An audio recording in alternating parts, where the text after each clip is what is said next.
Yes, I do. Here. Go ahead and use this one.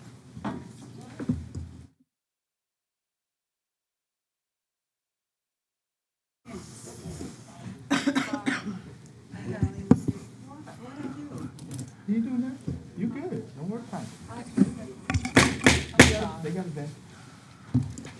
Okay, it is 5 p.m. on August the 18th, 2026. I call the City Council meeting to order. Let the record show that all council members are present. The invocation will be given by Mayor Pro Tem Gonzalez, and the Pledge of Allegiance by Council Member Williams.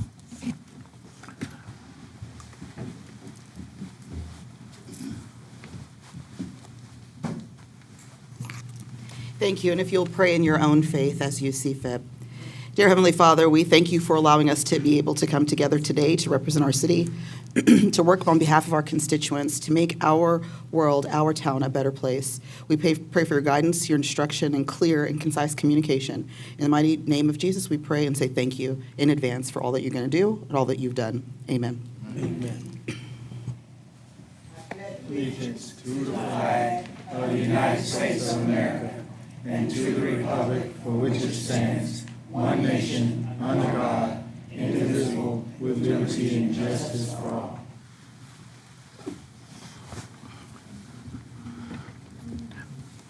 Thank you, Mayor Pro Tem Gonzalez, and thank you, Councilmember Williams.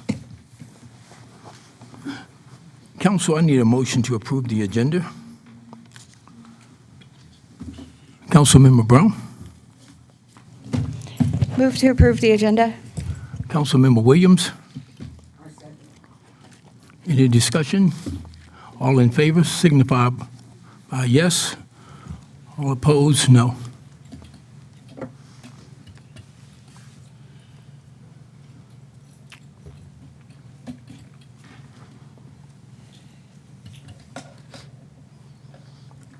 Okay, the motion carries 7-0.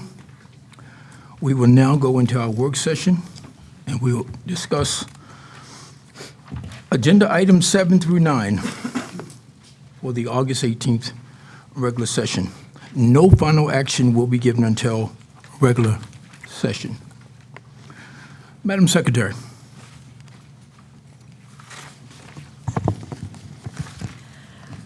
Resolutions.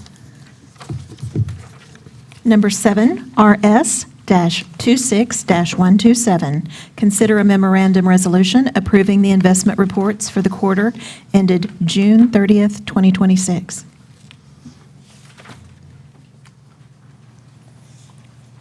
Good evening, Ms. Hanglin. Good evening. We have Mr.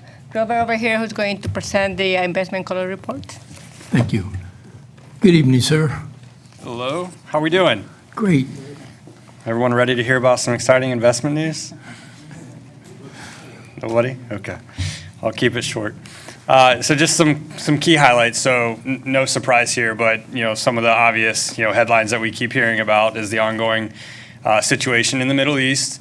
It is single-handedly driving day-to-day news, and with that, interest rates on what we're looking at on a daily basis. So trying to keep it more domestically here, but I mean, the Federal Reserve is one of the key drivers of what is impacting day-to-day interest rates for the type of securities we're buying, right? The main thing that I always like to reiterate is we're not buying stocks. You hear day-to-day, stock market's down, stock market's up. That's not what we're here to do. We're here to position the city's portfolio, buying fixed rate securities, and trying to lock in budgetary income given the situation at hand. So liquidity continues to be the primary focus. We need to make sure that we're positioning the city's portfolio so that we're able to meet upcoming expenditures, debt service payments, which we just had one in August here, but also at the same time positioning ourselves to maximize interest income while we have these funds available. So some of the key drivers of that right now is what's going on with the Federal Reserve and whether or not they're going to hike rates, cut rates, or do nothing. So far through this year, the Fed has done nothing, coming off of 2 years of several rate cuts. So, from that, it's actually a positive. Interest rates have been declining, But coming in through the first half of this year, interest rates have remained steady from their Federal Reserve's perspective, and interest rates where we're reinvesting at, 1 years out to 5 years, have actually gone up. So, from that, we've actually seen this as a bit of a positive here, first half of the year. Obviously, oil prices, gas prices continue to be very volatile. You can see on this chart here, we're pricing out what happens, from the Fed's projections or from the market's projections in tandem with oil prices. For the most part, they're pretty heavily correlated with each other up until that one period in June where you can see they started going the other way.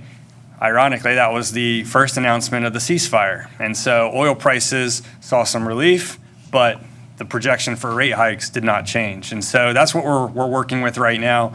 And obviously, since June, we've seen oil prices come back up and gas prices have also come with it.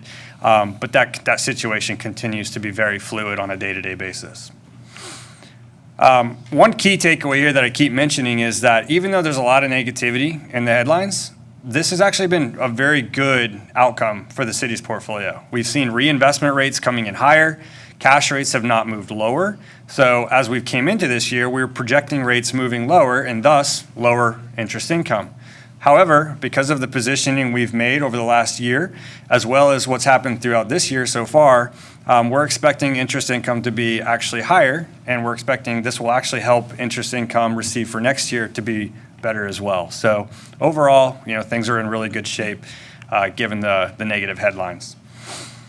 Looking at the changes here over the quarter, so not a significant change from a yield perspective. Average yields are still coming in just below 4%.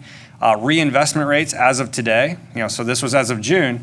As of today, reinvestment rates are actually above 4%. So we're going to continue to see that weighted average yield in the portfolio increase. The changes you're seeing here from March to June are really just cash flow. It's a cyclical event that we typically see this time of year for the city's portfolio.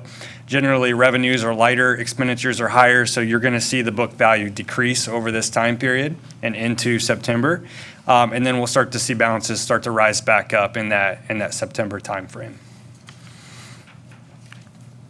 Lastly here, just wanted to show you kind of the makeup of the portfolio. So, one thing that I like to point out here is liquidity is key. We have to make sure we have money on hand to meet expenditures and current debt service payments. So you'll see as of June 30, about $80 million in cash, a little bit heavier than what we'd like to see, but we had a really big debt payment coming up on August 15th, which was recently paid. So that cash balance is going to be much lower as of today. In a meeting with city staff and everyone today, we're working on redeploying some cash out to take advantage of these current market rates. So still continuing to favor 3 to 5 year type of investments when we've met those liquidity needs. And that'll continue to be a focus for us going forward.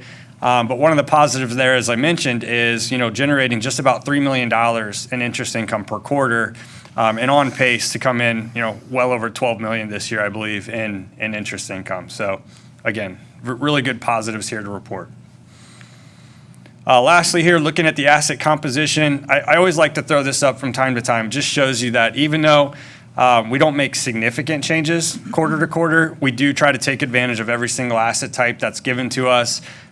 You can see cash flow, that orange bar getting a little tighter. And so that's just the natural progression of cash going out the door this time of the year. But us trying to take advantage of the various security types that are permissible under the city's policy. With that, any questions for me? Councilman McKimball. Thank you, Mr. Mayor. So if interest rates, at the next Fed meeting, if interest rates go up half point, what's going to be our strategy to protect the city? Yep. And then Great. the second question on that, you'll be doing both at the same time. What happened with unrealized gains last quarter versus, I think I saw a negative number on there. Ooh. So Broke it. Yes, if you could just give me a little history Yes.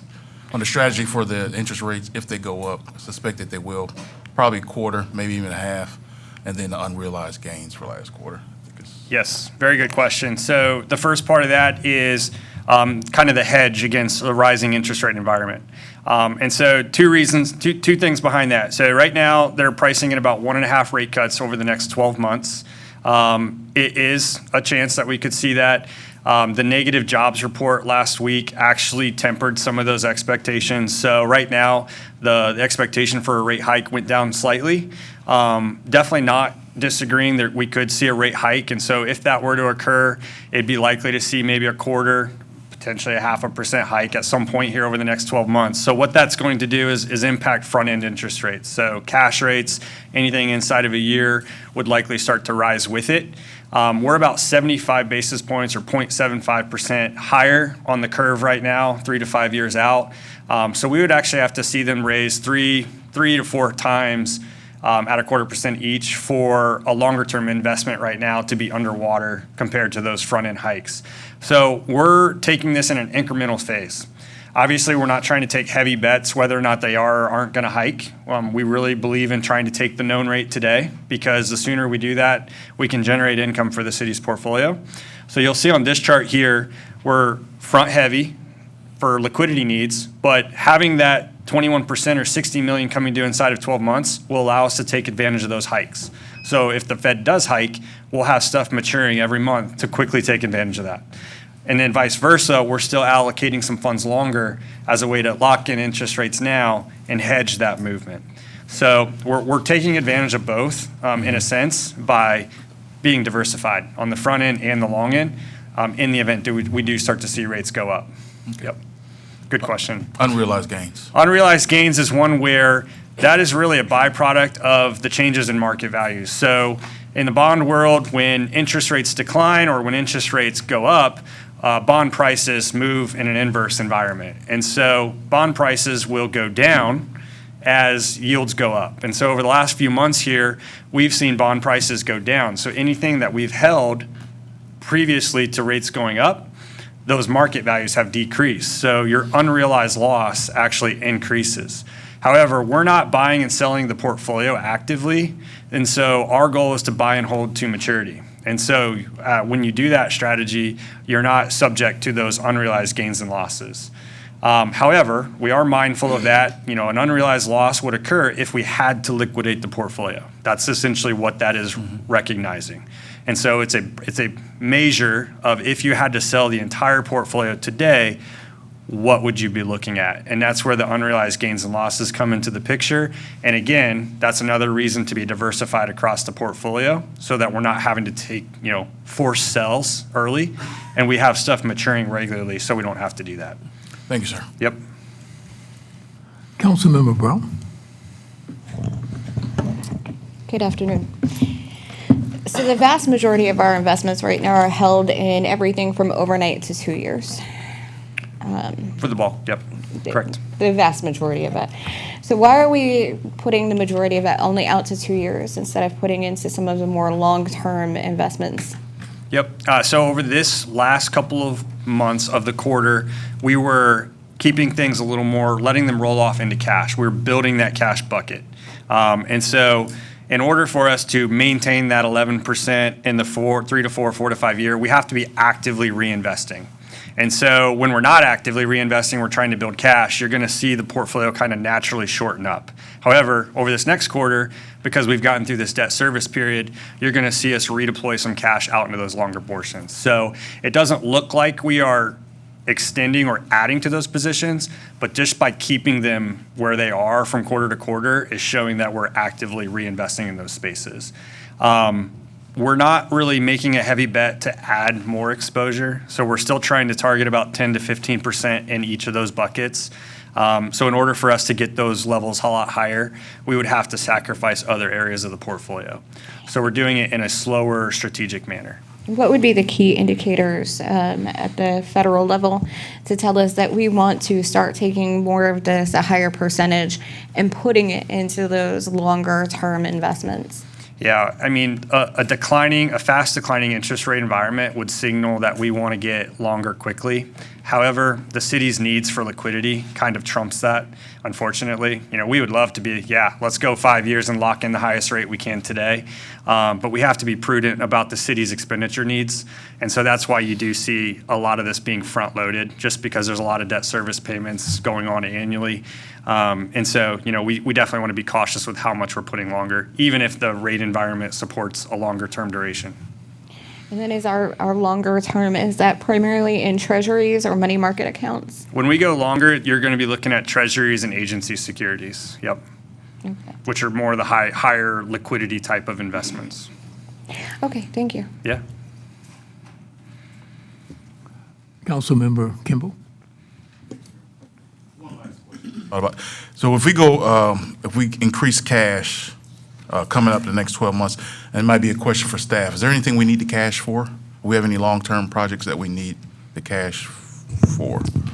Well, yes, but so what we do, this is not just based on interest rates. We have positioned out in the future what our needs are for cash, so that's what drives this. If we need the cash today, you don't invest it in a five-year security. So the part of this is driven by interest rates, but part of it is what can we invest longer term? Because we know what our cash flow needs are. That's done every year, and we update it all the time. It's driven by cash flow. But you also have to remember a lot of this is our fund balance. It's emergency fund. And what good is an emergency fund if you have an emergency and it's locked in for 5 years? Then you got to sell it and take a loss. So there's a lot of trade-offs, a lot of back and forth, things you have to take into consideration on this. And so it's we're not an investment firm. The most important things here are safety and liquidity. Okay. And then we can look at yield. I didn't know if during this budget year, if we were going to start the cash on a major road project or if we needed it. And that's what you do with your cash flow analysis. Everything. It's not just the general fund operating budgets, it's all of our capital budgets. Okay. Because a big portion of some of this is bond funds. Okay. Thank you, sir. Thank you. I would like to add too that the overnight is actually a fund in the money market, so they are earning interest. Okay, council, is there any other questions? Thank you so much, sir. All right, thank you Really so much. appreciate Appreciate the questions. Thank you. the presentation. Madam Secretary. Number 8. Item 8, RS-26-128, consider a memorandum resolution authorizing the submission and acceptance of a grant award from the Office of the Governor under the FY 2026 Homeland Security Grant Program, LETPA, application 5364401, designating the city manager as the city's authorized official and providing an effective date. Good afternoon, Chief Kabisi. Good afternoon, Mayor, Mayor Pro Tem, City Council, City Manager. Some exciting news of grant funds that have been awarded. So on January 28, 2025, Fire Department submitted a grant application under the FY 26 HSGP program, and that allows us to purchase a handheld hazardous materials ID system. And on July 21st of 2026, we received notification the project has been awarded in the amount of $55,977. It doesn't require a fund match. City manager would be able to be designated as the city's authorized official, and they'll be able to accept, reject, alter, or terminate the grant on behalf of the city. This awarded funding to be utilized to purchase the Raman Spectrum Monitor, and the award covers a period of October 1, 25 to September 30, 26. So in typical government grant fashion, we get to act quickly after the award is given, before it expires, and we're ready to do that. There is no cash match, and the grant award will fully cover the purchase and any training needed. And so we recommend City Council approve the acceptance of the FY 26 Homeland Security Grant LETPA Award for $55,977. Thank you, sir. Is there any questions, council? Thank you, sir. Thank you, Chief. Appreciate it. Madam Secretary.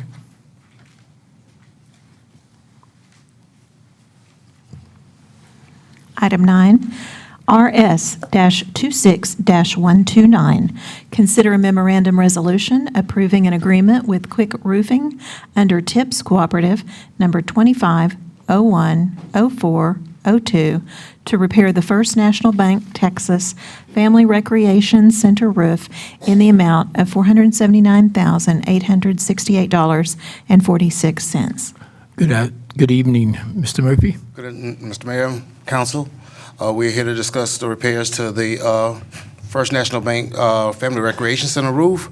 A little bit of background. Facility Service has been actively addressing and attempting to isolate persistent leaks in the track area since September 2020. In December 2021, the gymnasium began to experience recurring roof leaks, which required installing window coverings on the north side and on the south side in December of 2022. Multiple roofing contractors have been engaged to diagnose and repair these issues, including the most recent service performed in October of 2026. In June of 2026, governmental CIP funds were identified for the use for the repairs of the facility for FY 2026. Facility Services obtained a quote for quick roofing under the TIPS Cooperative Contract 250-10402 in an estimated amount of $479,868.46 to ensure the city secures the best value for this work. If council approves this project, the purchase order is issued no later than September 11th, and the estimated project start date will be October 2nd, 2026, which places the estimated completion date of the last week of November of 2026. Just a couple of pictures showing the damage of persistent roof leaks around the drains. Some more images. Staff recommends that City Council approve Quick Roofing TIPS Cooperative Contract at number 250-10402 for the repairs of the Lions Club Park Senior Center roof and authorizes, I'm sorry, that's a misprint, for the repairs of the First National Bank Family Recreation Center roof and authorize the city manager or his designee to execute any and all change orders within the amount set by state and local law. And I will answer any questions. Councilmember Bass. Thank you, Mayor. I work out at the Recreation Center 3 evenings a week, and I enjoy it very much. The staff does a fantastic job every day. But when it rains really hard, the staff has to go upstairs and put out about 6 buckets under 6 different leaks on that roof. And if it rains for several days, like it does sometimes, then they're up there mopping and moving the buckets. It's pretty labor intensive. So I can attest, as a client at the Recreation Center, I hope we approve this. It's very important. It's also a safety issue because the water splashes on the floors. Some of us elderly people are up there working out. So it's not just a leak issue, it's a safety issue also. So I personally am very glad that we can be able to do this, hopefully. Thank you. Councilmember Brown. What's the warranty on the work? Standard a 20-year warranty. Okay. And then I guess Mr. Cagle would be the best person to ask about this. We've used Quick Roofs 3 times in the past, the CAC KPD headquarters on Feather Lane and then the Special Events Center. Have we had any issues with the work that they've already completed? Not to my knowledge. And how have they been as far as the schedule, staying with the schedule that they've projected? I'm not aware of any problems. Okay, thank you. Councilmember Williams.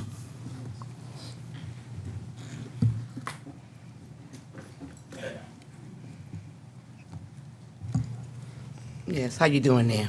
Good, ma'am. Will the repairs require closing parts of the recreation center, pool, or gym during construction? How would public scheduling be handled? No, ma'am, it will not affect our normal operations hours.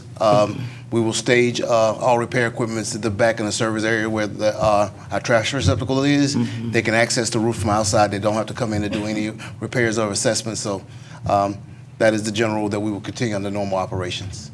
Okay, my second question would be, how many additional years of usable life would this $479K investment add to the facility?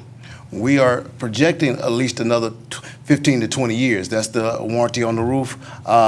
Things happen, that building is aging, so whereas they're repairing certain sections, other sections, it's just like anything else, may wear out in dated time, but we're projecting 15 to 20 years. Thank you. Appreciate it. All righty. Mr. Murphy, how long would it take to complete? It's going to take about maybe 6 weeks. They just also finished the senior center roof, and they did it in about 3.5 weeks. So they are very proficient. They show up on time, attend the schedule, and really knock out the work. Councilmember Brown. Sorry, just very quickly. Based on the pictures, the damage to the roof has caused water infiltration into the ceiling and the drop ceiling tiles. So does this cost include any repairs to the insides, the ceiling, and to any of the materials maybe that need to be replaced on the roof? Doing the on-call and rear addressing leaks, any tiles that were damaged in it were replaced in. This repair should take care of that, so we don't anticipate any cost for replacing or any damage inside. So we don't currently have any tiles that are showing water damage? No, ma'am. And then what about the actual roof material itself? Do we have soft spots where the water was coming in? Okay. No, ma'am. Thank you. Okay, Mr. Murphy, thank you so much. Appreciate it, sir. I'm sorry, Mr. Murphy, there's another question. Did you? Councilmember Bass? Thank you, Mayor. Have we checked for mold? Is there any mold involved in this project? Thank you. Yes, sir, we have checked for mold. There is no mold mitigation needed at this time. Any other questions, council? That's it, sir. Thank you. Okay, we'll move on. Now it's time for citizens' comments regarding items that are on the agenda for tonight. Citizens will have 3 minutes to speak. There will be 1 minute allotted for city council to respond with a statement or explanation without engaging in dialogue. Madam City Secretary, please call the first name. We have 8 speakers. The first speaker is Dr. Sue Nisi-Croft.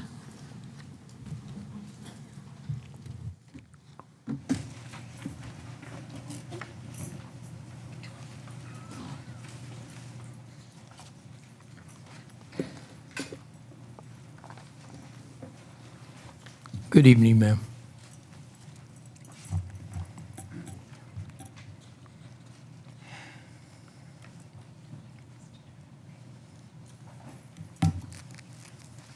Good evening, Mayor and Council. Once again, I'm here to address the KEDC's presentation on the Opportunity Zone 2.0. I went through the slides. I saw their presentation. It's very impressive, but we must inject some historical reality into this room. The KEDC completely participated in Opportunity Zone 1.0. Our low-income local census tracts were federally designated under that first version for years. Yet, what did Killeen taxpayers actually get for it? Since 2019, North Killeen has been left to rot as a severe food desert. The KEDC utterly failed to use version 1.0 to secure a basic grocery store for our community. The KDC will likely tell you that federal rules prevented them from dictating that private equity built under version 1.0, but that it is an excuse. The hard truth is that they failed to actively steer or incentivize developers towards our local food deserts under 1.0, choosing instead to focus entirely on standard industrial parks. They had a decade to use this federal tool to aggressively court developers for our most vulnerable neighborhoods. Instead, they took the path of least resistance, focused purely on industrial sites, and left our residents without access to fresh food. Instead of owning their failure, KDEC uses a deeply frustrating shift narrative to hide behind the Type 4A status. Been there over a decade and you couldn't get a 4B status? That would have taken care of both areas.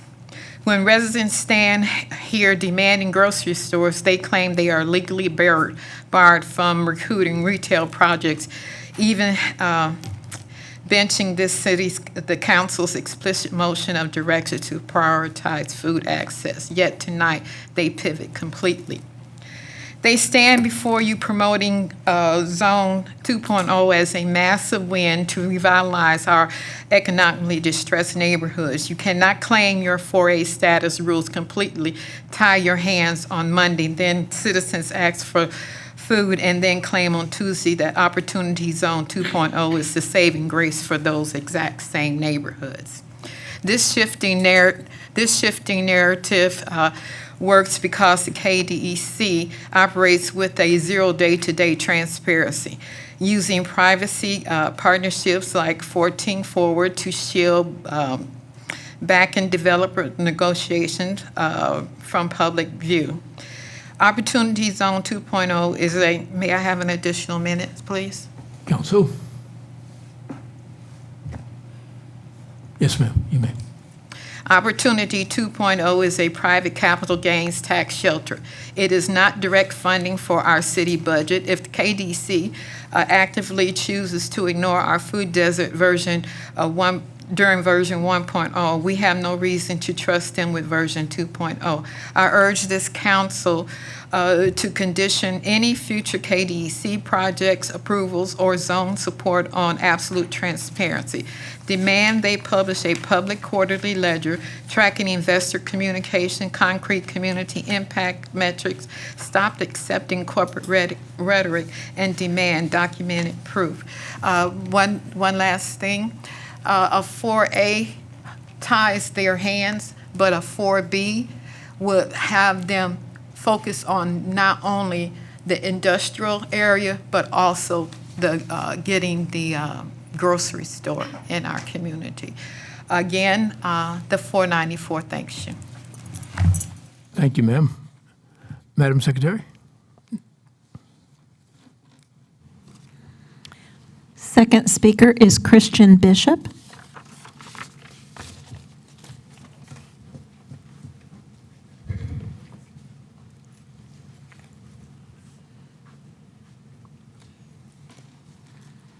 Good evening, sir. Guess so. My name's Christian Bishop. I've been living here for a long time. I went to school here, I went to church here, and I lived in abandoned buildings here. The only real thing I have to say is that closing the Friends in Crisis, and make no mistake, by failing to acquire proper funding for this shelter, you are failing to support the homeless people, is inhumanitarian. These people need help and support from the people that they are supposed to trust, that have been entitled or entrusted, as misspoke, with their safety.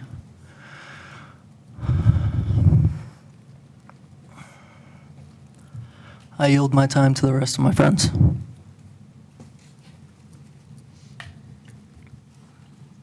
Thank you, sir. Madam Secretary? Third speaker is Anka Negu. Good evening, ma'am.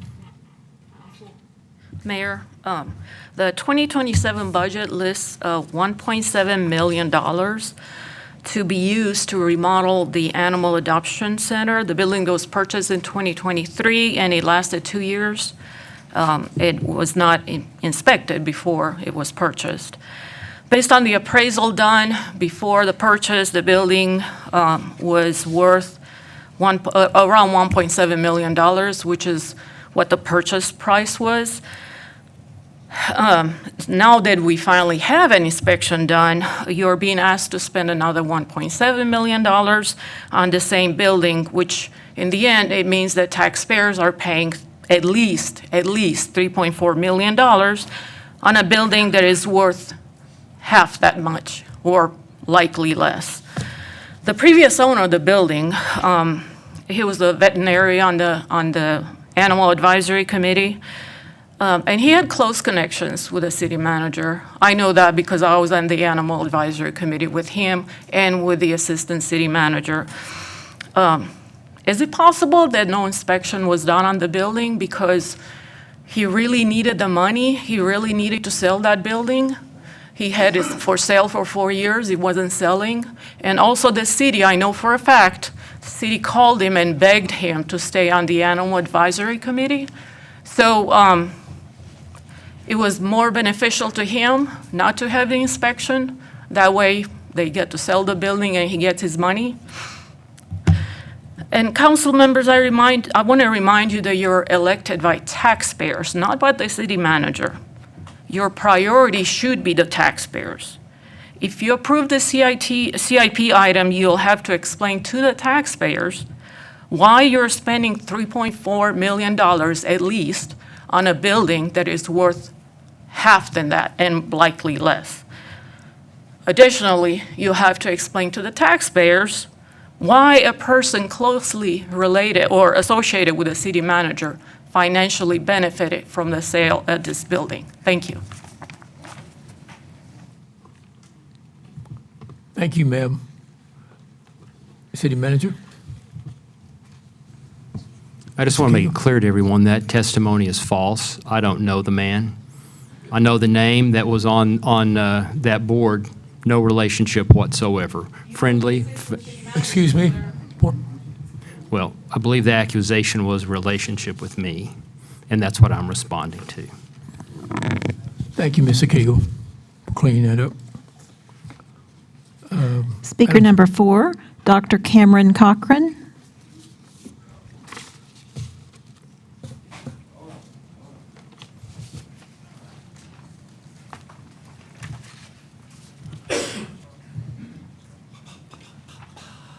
Good evening, sir. Hey, aloha. I'm going to talk about the Killeen Economic Development Corporation. For your knowledge, I'm against giving KEDC any more money. They have too much money as it is. First, let's look at the fact that no new businesses were shown on the slides. So later when you look at the slides, make sure you look and see if you notice any new businesses coming here. You won't see them. Secondly, what about the return on investment? So far, I've counted 49 car washes who may or may not use recycled water, 38 vape shops near the KSD schools, a multitude of nail salons, people driving from Killeen to other nearby cities. So far, the KEDC hasn't really helped us, the taxpayer that give them the money. If on the other hand, if you demand accountability and transparency, you'll agree with me and stop wasting money and giving it to the hands of the KEDC. For example, I noticed that a month ago, Tyler Robert was on the schedule to talk about the Killeen Economic Development Corporation, but somehow he was overtaken by the Fifth Amendment, as we call it. Hopefully he won't use that tonight when asked questions about the grocery store in the north. Last time that hour was spent talking about the Northern District grocery store and how it should have been a priority, but it wasn't a priority. And it, again, is not even mentioned on the PowerPoint slide presentation for tonight.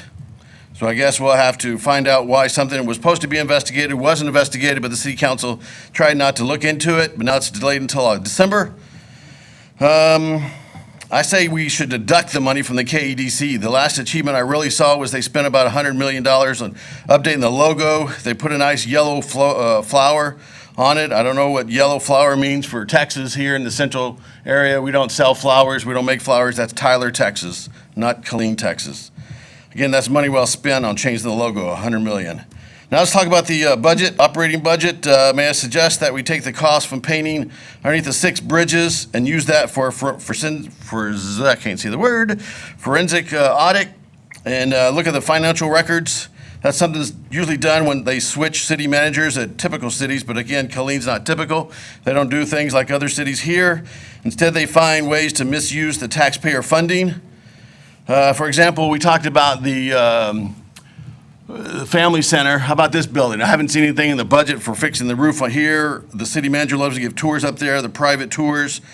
I think we should use the money for I can't say the word, an audit. For an audit. The last clean audit was back in 2017. It cost around $394,000. If we used recycled money from either the bridge or the now defunct Rosa Hartford Community Center, around $2 million that's coming back, we can both recycle the money and save money. If not, I asked you, where's the transparency? Last thing is downtown events. Why do we keep having downtown events if we're in $2 million deficit? We keep having events to help out one brewery. Please stop having downtown events and wasting our money. Thank you. Speaker number 5, John Hahn. Good evening, sir. Good evening, Mayor, council members. Hello, my name is JT Hahn with Armor of God Outreach, and we have came here about a year ago just to pray over the council and to kind of find out what's going on in our town, because we wanted to step into really loving our city. I'm born and raised here. I've been here for 50 years of my life. I went to school here, and During that time, there was a lot of questions being asked of what's happening to help our city overcome the homeless situation that we have here. And from that day, I've taken on, I get to take on the opportunity to try to make a difference. So we've been trying to make a difference. We started with 61 North Gilmer Street, which is going to be a shelter, it's designed to be a thrift store with possibility to eventually become a day shelter. And that's where we were okay with. That's where we were able to get the zoning for. That's what we were trying to do. And then it came about that the Friends in Crisis was closing. So just last week, we went and tried to purchase a building. We got under contract for the building to hopefully fill that void. The reason I'm up here today is not to ask for money. If you want to give us money, please do. But like what we're asking for is for you each to join in the battle with us. That takes writing checks out of your personal pocket. That takes going to these events and getting your churches involved in what we're doing. That takes October the 2nd, myself, Feed My Sheep, and several other temple organizations. We're coming together in Belton because we want to bring Killeen and Temple together to face this, because there's a lot of people that come from Temple over to Killeen and Killeen over to Temple. So we're trying to have a sleep out. So we're asking each of you to come and sleep outside with us that night and worship and just kind of feel what our unhoused are feeling. We've got this divide that I'm really praying around, is trying to break this divide in Nolanville, that we can come together as a county, as Central Texas, to change our unhoused population here. Our county commissioners, they're willing to step back in and make this happen. But we need this council and Temple Council to come together. The nonprofits are together. We're forming. We're doing what we can to do to make this change. That's just step one. We've got to really look at our low-income housing, our Clean Housing Authority. If we can revive the Clean Housing Authority and we can bring that back and get it to just a baseline, Ms. McNair, she's already gotten a $20 big grant to take care of those type of things in other locations. Can I get one more minute? Yes, Council. Yes. So if we can revive that and get that going again and really start working on this low-income housing, we can make a difference. But just sitting here and not doing anything about it's not going to get it done. Not that I'm saying that you're not doing anything about it. It's just we've got to come together. We can't do it alone. We have got to come together. And then jobs, like the people that are sitting in here that represent our unhoused community, they come to me on a daily basis looking to go to work or get an ID. I can't give everybody a job. It's our job to create them. And that's what we need to do. We need to come together as a unified body and get jobs and get these things to come together, and just join with me and let's do this together. I can't do it alone. I need your help. I'm not talking about as a government. I'm talking about as an individual, a citizen of this area. So please, please, please, I'm begging you to come along the side of us and come volunteer at Armor of God or bring us a couch to sell, whatever we can do, but just please, please, please come along. Thanks. Thank you, sir. Thank you. Mayor Pro Tem. Just really quick, I wanted to say thank you to Mr. Hahn and our community that has answered that call and has come together. And to your point, you're absolutely right as far as unity in our city and being solutions-driven. I accept your challenge because I've made the call from here for us to stop fighting each other and find solutions, not necessarily saying I'm going to have all the answers or he's going to have all the answers or she's going to have all the answers, but to find solutions to our problems. This is a tenfold situation that we're dealing with. It's not just an issue of homelessness. It's homelessness. It's bringing people back up out of it. It's creating opportunities for people for employment. That's going to take our workforce commission and other area businesses. So again, I accept your challenge, and I hope that anyone out there is listening as well hears that call. But again, thank you, because you've done what everybody said we couldn't do as far as at least getting this ball rolling and unifying our community behind one common goal. So do not lose the fight. Keep it up. Thank you. Councilmember Kimball. Thank you, Mr. Mayor. The speaker, Mr. Hahn, said that the nonprofits are forming.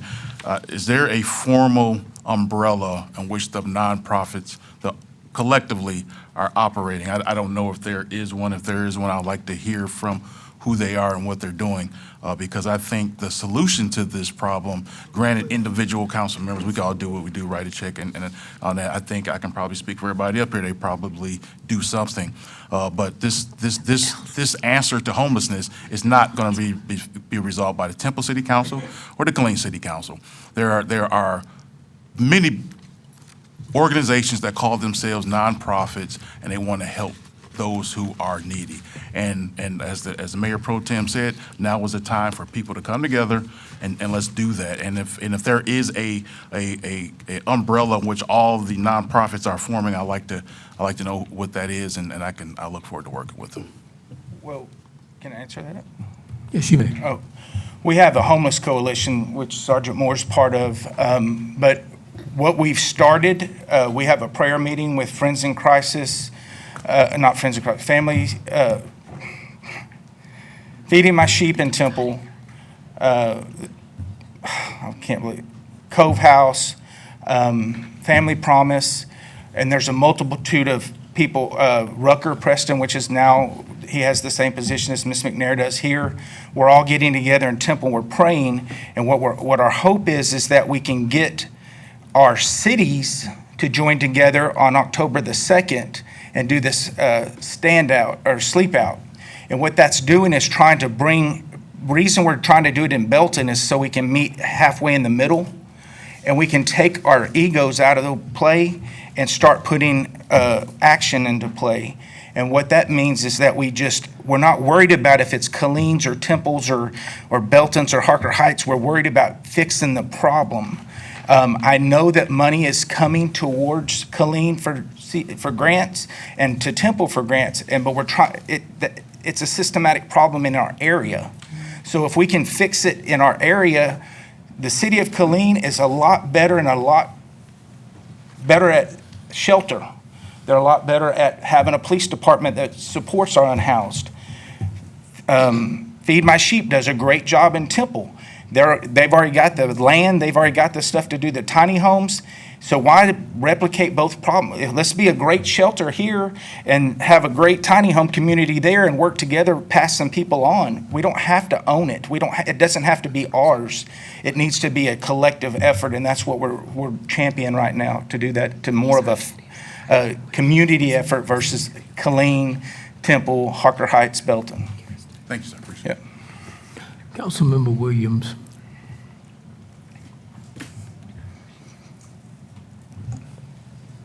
How you doing there, Mr. JT? Good, ma'am. How are you? I, too, have had the opportunity to assist you as well. My question, though, a lot of people don't understand the difference between a shelter and a transition center. Could you kind of give us a cap on what's the definition or what's the difference between the two? Emergency shelter, we have disaster relief. We have people that are unhoused because they get down here and a parent won't let them come in, or they come down here and they live with their son and then the wife doesn't like them, so they get kicked out. They lose all their documentation, so they're stuck.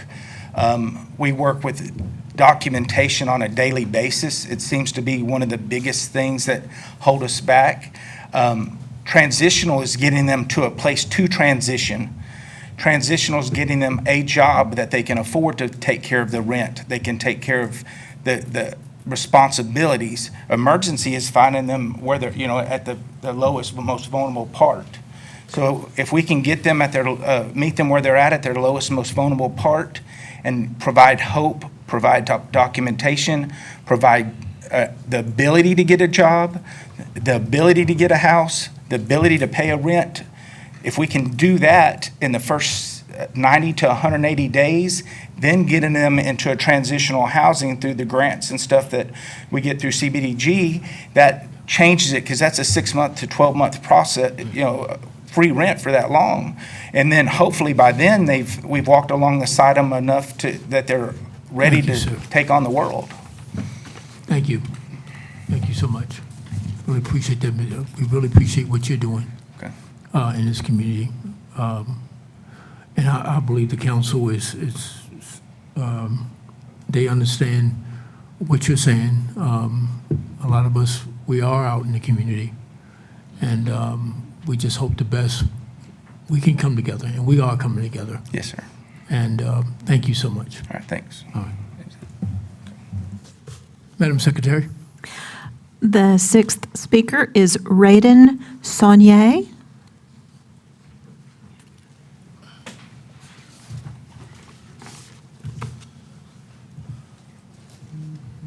Good evening, sir.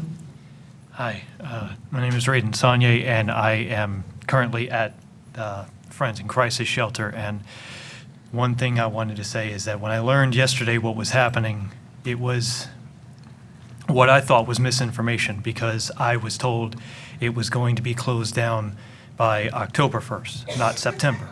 So instead of a month and a half that they would have given us, they have now given us roughly 15 days to find another shelter. And the shelters that we have called do not have open spots. They do not have anywhere else that they can go. There are women here that are with me today that have to physically leave the shelter by 6 a.m. and 7. They have to go to a park because they're not allowed to stay inside, and they're not veterans. The veterans get to stay inside, which is fine. I understand that. But the problem with it is that they have to go in the heat.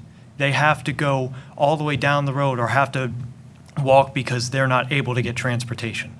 And the sad fact of the matter is that one of these women that are with me today, they were elderly. They have had strokes multiple times because she had lack of transportation, because she was in pain.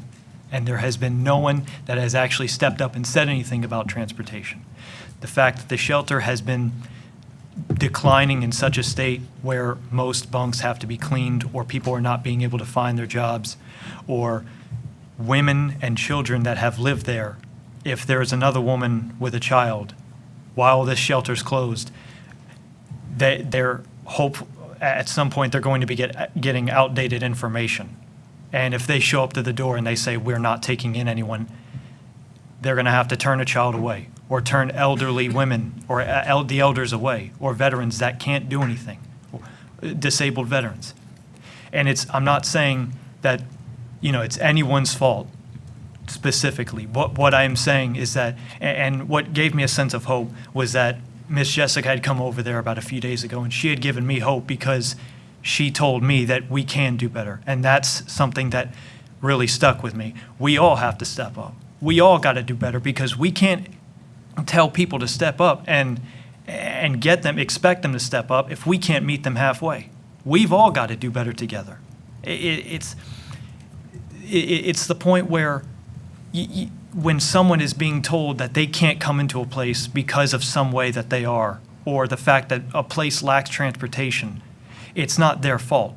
But to turn down a shelter like this would be a catastrophic event for people that are genuinely trying to lift themselves back up.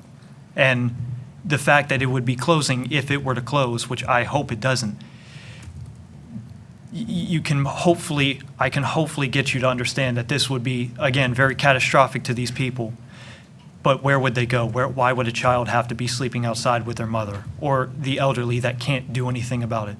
And Mr. JT has helped me more in the fact than anyone else has in the short amount of time that I've had. So I thank you for your time. Thank you, sir. Thank you. Thank you. Appreciate it. Next speaker is Kimberly Jones.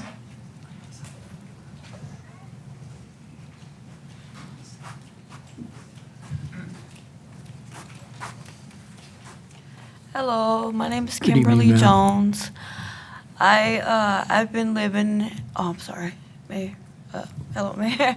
I've been living at the Friends of Crisis for about almost a month now, and I actually had to run from a abusive situation, and they had no other place that I was calling everywhere for a shelter, and literally no one else would take me but the Friends of Crisis. So for that being said, it's just like they've been kind of like a family to me, and there's really good people that's working there, and it's just I'm just like this close to finding like employment and actually rising up from it's just like, just this close. So it's like, it would be very, like, a shame to not see it, like, level up from, not paying for it or having funds for it this time around, because it's really helping some, like, people. It's helping me level up into being a more sophisticated young woman that I should be in nowadays. So, yeah, thank you. Thank you, ma'am. Thank you. Thank you. Madam Secretary? Next speaker is Ronnie Russell.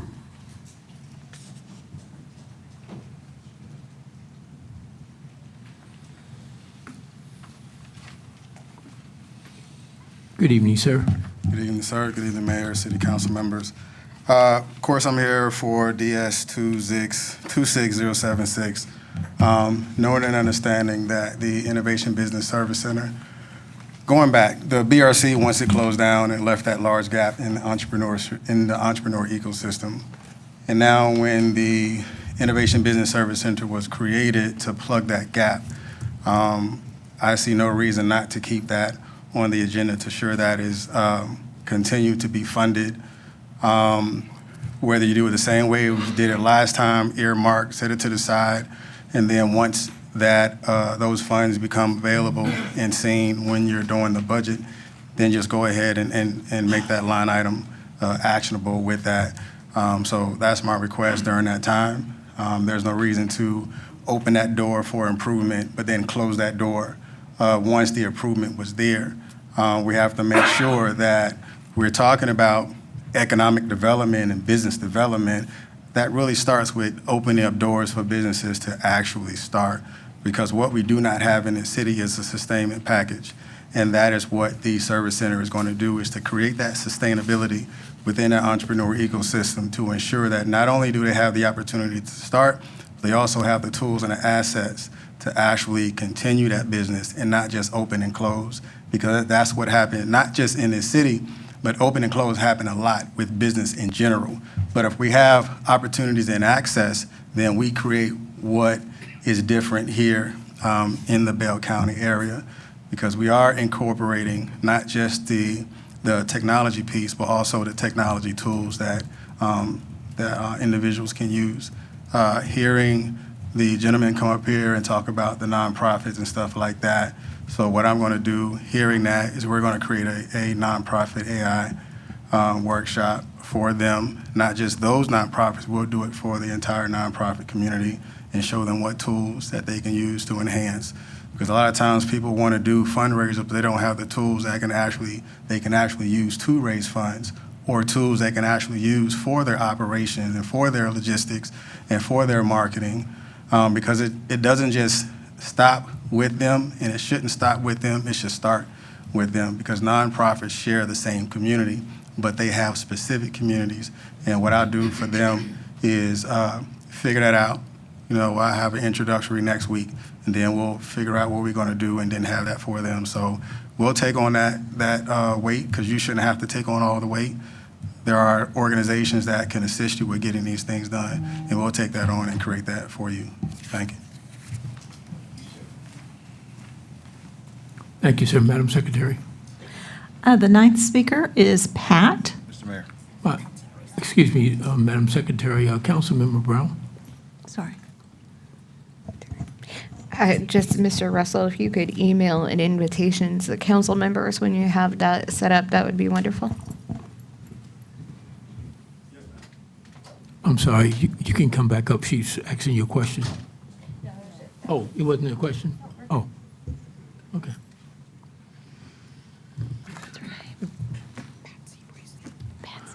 Madam Secretary? The next speaker is Patsy Bracy.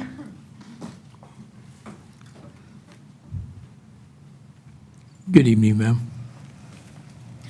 Mr. Mayor, City Council, I sat in that seat over there as long as I could. I'm speaking in reference to 12629, roofing for the Lions Center. All I'm asking is you make this happen. Pay attention to the roofers. because Rosa Herford never got a roof after 6 years. All respect to Mr. Murphy, has nothing to do with him, but that was the greatest embarrassment to the city and to the members of this city council. And I want to tell you something else. There was an individual that knew the reputation that was hired to do that job, and they failed to tell you. But remember, this is not to everybody. Empty wagons keep the most noise. Thank you, ma'am. Madam Secretary. That's all the speakers. That's it. I'm sorry, Madam Secretary.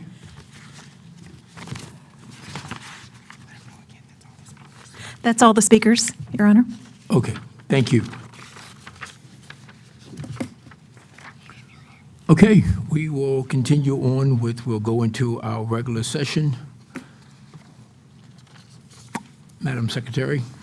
Consent agenda. Item 1, MN-26-021, consider minutes of special city council meeting of June 9th, 2026. Item 2, MN-26-022, consider minutes of regular city council meeting of June 16th, 2026. Item 3, MN-26-023, consider minutes of special city council meeting of July 14th, 2026. Item 4, RS-26-124, consider a resolution memorandum approving a memorandum of understanding with the Texas Division of Emergency Management.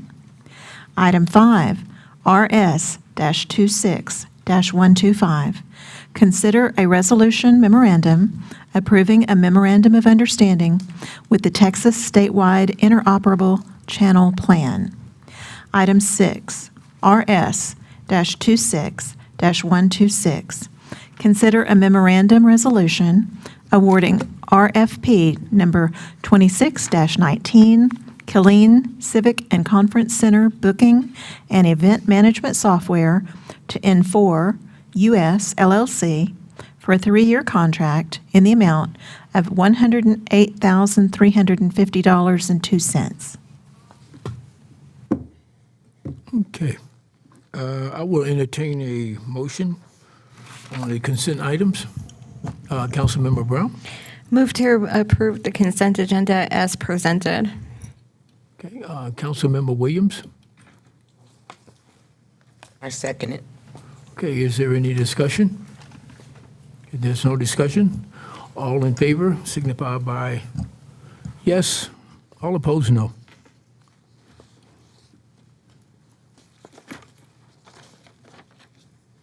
Okay, the motion carries 7-0.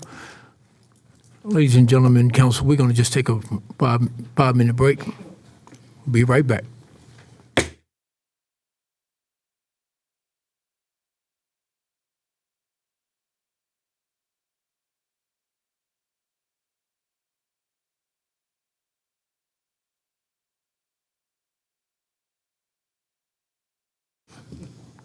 Okay, we're going to call the meeting back into order.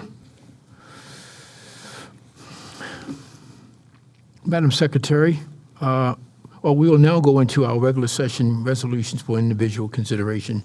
Madam Secretary.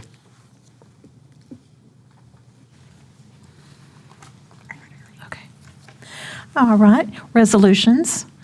Item number 7, RS-26-127, consider a memorandum resolution approving the investment reports for the quarter ending June the 30th, 2026.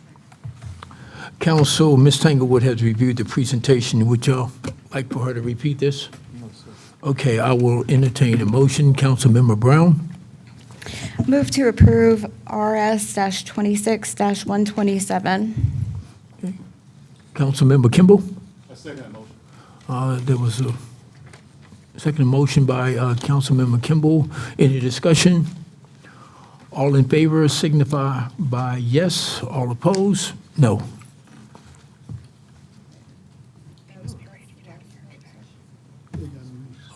need to reset that?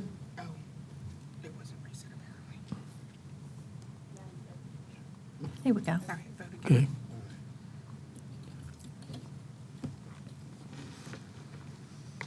I thought they sure was fast. A motion passed 7-0. Madam Secretary?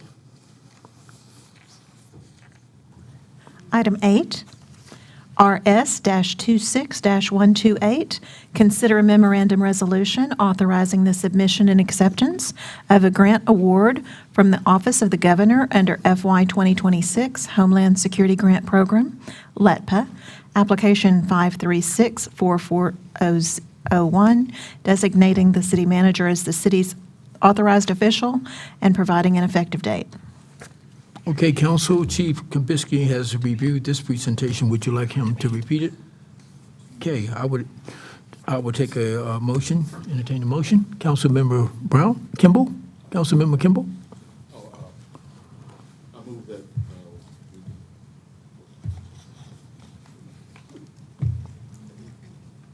I move that we approve RS 26-128.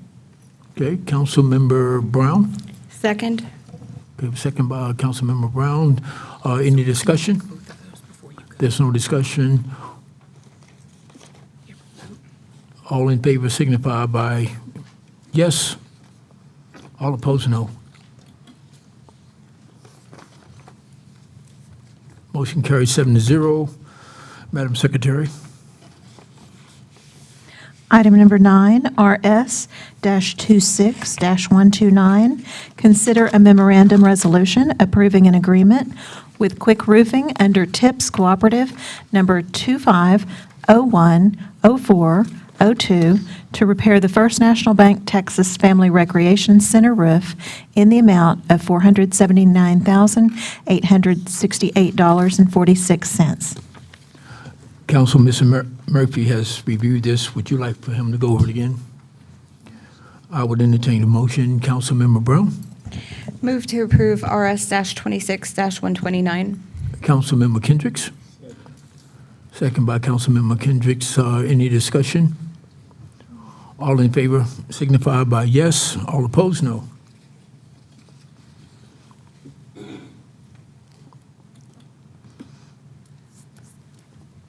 Motion carries 7-0. Madam Secretary? Public hearings. Number 10, public hearing PH-26-026.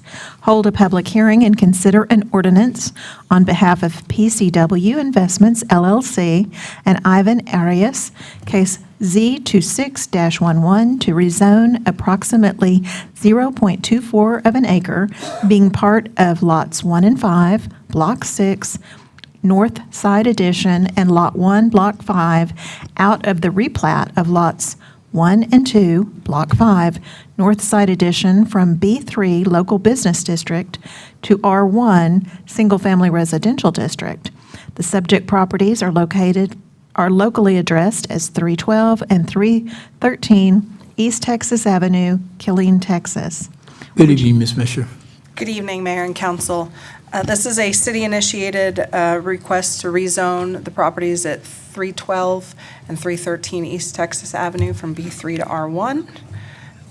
Both properties have an existing detached single-family home, which are considered legal nonconforming and are therefore subject to Chapter 31 provisions that state that a nonconforming structure cannot be rebuilt in case of total destruction or expanded. So if approved, the request will bring the current use of the properties into compliance with the zoning ordinance.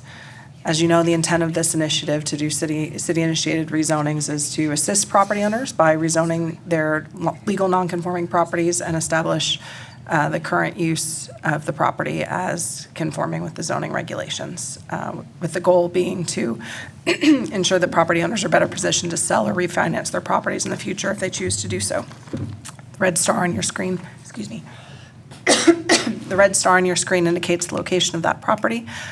This is the zoning map, so you can see there are two parcels, one on the north side of East Texas Avenue and one on the south side. This is an aerial view facing the subject property at 312 and a view of the property at 313. facing east on East Texas Avenue and facing west. Properties are located within the infill and enhance area on the growth sector map and designated traditional neighborhood on the future land use map. Both property owners were provided with a consent form to authorize the request.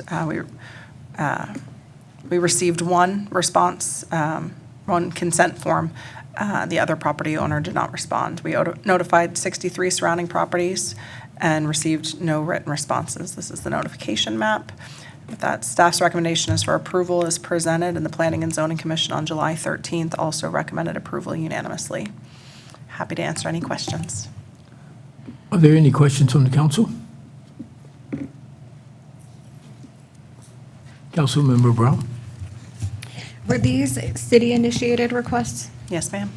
So how do we justify rezoning something if the property owner hasn't consented to it then? So the process that we've utilized is that if we've identified properties that are legal nonconforming, typically we've not done anything that isn't a residential use in a commercial zoning district. And as you recall, this was something that council asked that we start doing a number of years ago. And so we've done, I don't know how many at this point. And so what the process has been is that we send out a form notifying the property owner before we send out the notification. So we always for any rezoning, we're required to send out notification. But before we send out that notification, we send a form saying your property's been identified. If you don't object, you don't have to do anything. But if you want to submit a letter, fill out this form and you can consent. But if you don't object, we'll proceed. Now, we've only had one property owner that said, hey, I don't want you to rezone my property, and we've not proceeded with that city-initiated rezoning. And other than, other than sending that notice out, is there any other follow-up with the property owner to ensure they even received that letter? No. The only way we have to get in touch with them is via the letter. Okay, my concern is with hearing nothing back that we do this, and then the property owner for that particular lot comes back and says, well, I was never notified, I didn't get the message. Do we know if that property is owner occupied or if it's a rental? I do not. Yeah, and so what happens if they come back later and they say, no, I wanted it to remain commercial? So let's say they're, for whatever reason, that's what their determination is, even with them being legal nonconforming right now, then what process happens at that point? It can always be rezoned back. Do we have the option tonight of approving one and not the other? I believe so, yes. No? Okay.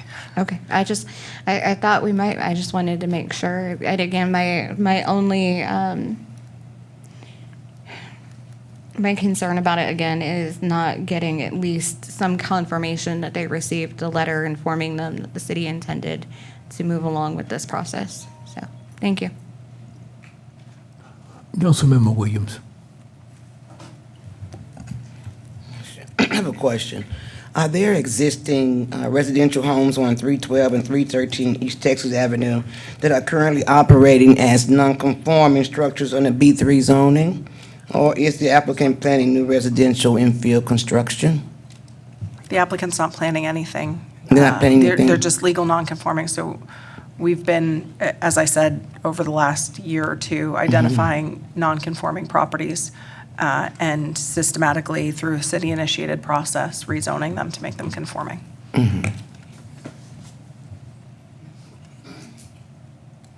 Councilmember Nash King. Thank you, Mr. Mayor and Council. Mrs. Mesher. Yes, ma'am. Good evening, ma'am. This is something that the council approved, I think, 2 years ago, and that's why your department went ahead with the direction from the council. And if I understood correctly, we had this conversation about communication, is that the letter that goes out to the resident or the renter is that you either can send it back with your concerns, or you can send it back and you can agree. Or if you do not have a problem with rezoning, you don't have to do anything. Yes, Is ma'am. that correct? Yes, ma'am. So if there was another way, which you said there is no other way how to communicate, then that's my concern. Because if we already tell them you don't have to respond, then they won't know if they should or should not compare the council per se. So and I'm not saying do it, I'm just a recommendation to ensure that we don't move ahead, and this is not an agenda item for us to have to vote on this property, other than you sending someone out to the house, knocking on the door, say, hey, we sent you this mail, here, this is what we're going to do. But can we make that little minor change that the resident should respond back to it to just confirm? And that's just a recommendation. Yes, ma'am. We certainly can. The practice, as I said, has been to send a letter, and if we don't receive any opposition to Per the the council, city-initiated right. I know rezone, that. to go ahead and do it, with the reasoning being that often we don't hear a response. And so if we only proceeded with city-initiated items on properties where the property owner proactively confirms that they're in agreement, we probably would do a fraction of what we've done.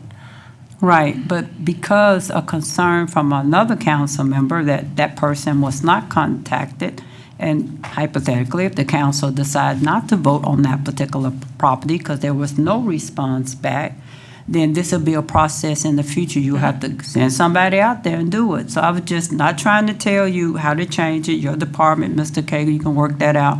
But I was just curious about that, that's all. But it is a council initiative that we voted on. We could certainly proceed only with those property owners that complete the form and consent to the rezoning process. Yes, ma'am. I don't, I'm just, my personality, if there's a problem, I like to give a solution. I don't want to bring a problem, I don't have a solution. So I was just trying to help out in that area, but just a recommendation. Mr. Mayor. Thank you. Mayor, in council, we won't bring any more of these back unless or even go to P and Z until we have positive confirmation from the property owner. I think that's easy to do. Thank you, Mr. Cagle. Simple. Thank you, Ms. Mesher. Thank you. Thank you, Mr. Cagle. Councilmember Kimball. Thank you, Mr. Mayor. Just so I'm clear, you send a letter to the owner, not the resident, right? The property owner, yes, sir. Property owner, not the resident. You Correct. send a letter to the owner of the owner As can live listed in Belknap. Florida, Arizona. Most time they do. Yep. So you send a letter to the owner and it says, hey, we're going to change the zoning in your property. If you don't mind, don't respond. So as far as we know, the owner did receive the letter. They don't care. I mean, or they don't, because they're not here. So as far as to say that the owner didn't get the letter, we don't know. They probably did. It's like, well, hey, I haven't been in Killeen in 10 years, and they throw it away. And The letter gives the property owner the opportunity to respond either to confirm or. But the letter says dis- if you do not disagree. respond, you're going to go through with the zoning. That's been our practice, yes. So I don't the have a owner copy of the letter in probably front of me. I did can't recall get the exactly. letter, and they want you to go ahead with it. Our practice has been if we don't receive a response that we So proceed. why change the process? I mean, we have a process that's working. We have a process, we have a council-initiated action, and it's been working. Why change it? And if the owner or the property wants to contest it later, then there's still a process to do that if they want it commercial still, right? I think you're right, it's worked so far. And I'll have to say I missed this one, but it's kind of hard to rezone someone's property without affirmative permission. Because the first problem we have, they're going to come back and say, I didn't get it. That's a standard. Now, this is not the end of the world. We could offer a city-initiated case to rezone it back, but why, I don't think we should put ourselves in that Okay, position. all right. I just know we Yeah. had a plan, and Yes, now sir. we're deviating from the plan that's out there with the citizens. We wanted to control infill. We wanted to do beautification. We wanted to. Now we're changing the plan again. So I get it. And this was more for protection for property owners that had residential, this is the way this started. It was residential property that was zoned business, and someone was trying to sell their home, and they couldn't sell it because it was zoned commercial. So at that time, the commitment was made to fix all the problems. And I don't think we really thought about someone that wouldn't respond or this particular situation. Since we've been doing this, has anybody come back and said, hey, One. one person? There's been one property owner that said no. Did you change it back? No, we didn't. We didn't proceed with it. That was not the Oh, you didn't question. proceed with I'm it? sorry. Okay, okay, good. So it's working? I believe so. Yes, sir. Okay. And how, I'm sorry, Mr. Kimball, you finish? So, how many we have done so far since 2 years ago? I mean, just an estimate. I'm estimating probably 15, 20 or so. Yeah, yeah, yeah. I will say that this was an initiative that, as Mr. Cagle said, started because we had a non-conforming property that the property owner was trying to sell, and they found out that they couldn't close on the property. So we did this in an effort, again, to help property owners bring their property into conformance so that if they choose to do so, they can sell or refinance with ease. Okay, thank you. Councilmember Kendricks. Yes, I don't want to draw this out. I agree with what Mr. Cagle said. I also agree with what Councilmember Kimball said. Is there a way where, I think if we did a certified letter and the letter doesn't come back, it got signed, boom, everything is covered? That's just my suggestion, recommendation. And that's all I have. Councilmember Brown. I just want to say I support the initiative of the city-initiated request to bring things into conformance. That is not the question here. I appreciate the idea of doing certified letters. We would have to include that into the budget for community development, because that is then something that they would have to pay for that we don't currently account for in their budget. So we'd need to make sure, if we want them to send certified, that they do that. Otherwise, I think it's just as time effective to continue first-class mail with the option to email or mail back a response if they don't receive it back with an affirmative, yes, you have my consent, then they just don't have to move forward with the rest of that process, which saves time for the staff anyway and eliminates a potential liability that the city would have. I'm just concerned about weird instances. Somebody has a house there right now. They bought it, though, because it was a commercially zoned property. At some point, they want to run a business out of that structure.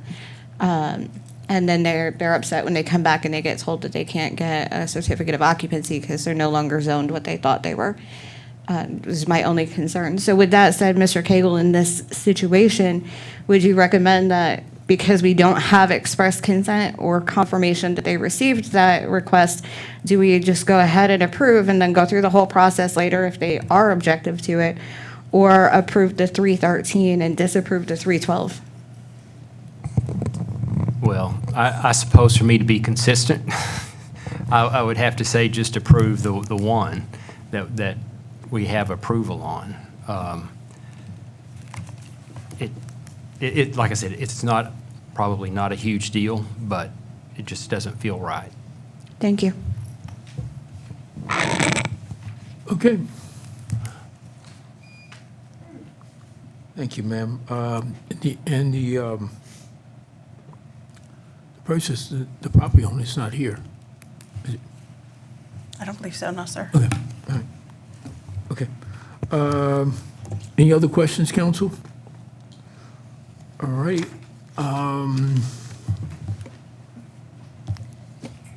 Mr. Thank you, Mayor? ma'am. Do we need to open up?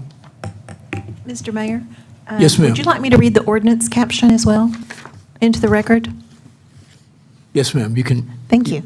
Thank you. An ordinance amending the City of Killeen zoning ordinance by changing the zoning of approximately 0.24 of an acre being part of lots 1 and 5, Block 6, North Side Addition, and Lot 1, Block 5, out of the replat of lots 1 and 2, Block 5, North Side Addition from B3 Local Business District to R1 Single Family Residential District, providing a savings clause, providing for the repeal of conflicting provisions, and providing for an effective date. Okay, thank you. Okay, no other questions, then I will open up, public hearing is open. Madam Secretary? We have no one signed up for this public hearing, sir. Okay. Then I will close public hearing. Councilmember Brown? Just need to clarify something with the attorney before I make the motion, sir. You may, ma'am. Thank you.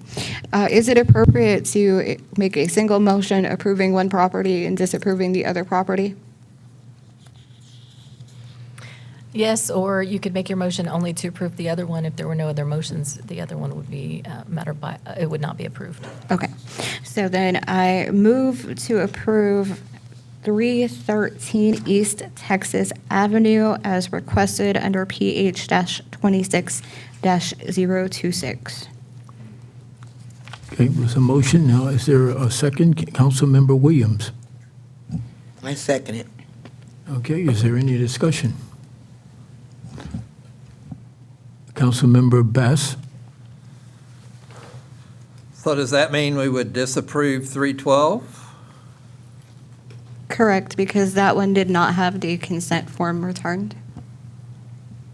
But the staff recommendation is that we approve 312 and 313, is that correct? Mr. Cagle just recommended that we approve 313, that we have the consent for, but not 312 at this time, since we do not have the consent from them. Is that what you recommend, Mr. Cagle? Yes, sir. Thank you. Any other further discussion? Okay, if there's no discussion, all in favor signify by yes, all opposed, no.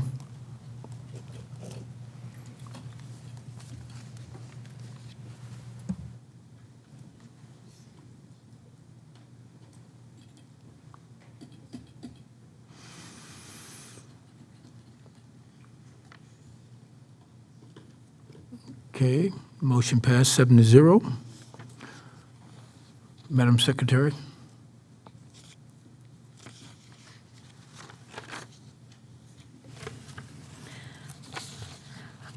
Item 11,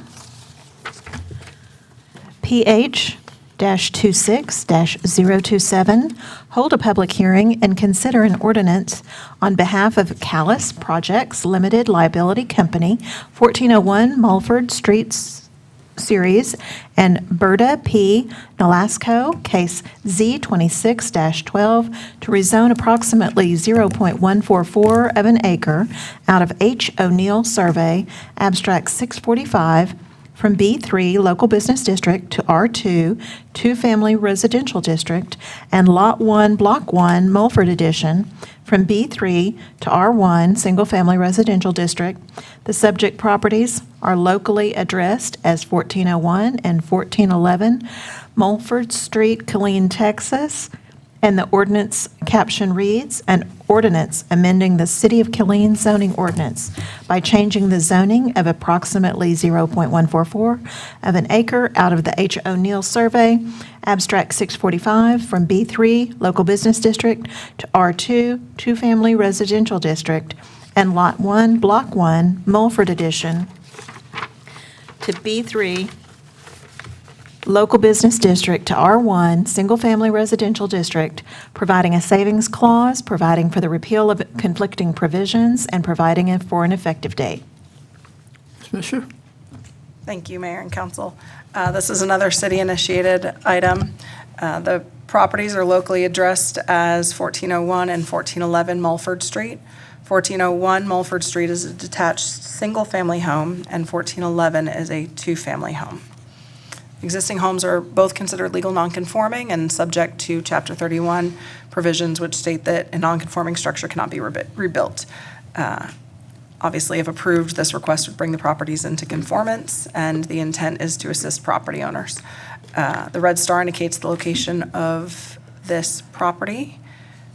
As you can see here, this is the zoning map. So 1411 Mulford is the one to the north, and 1401 is located on the northwest corner of Mulford and East Dean Avenue.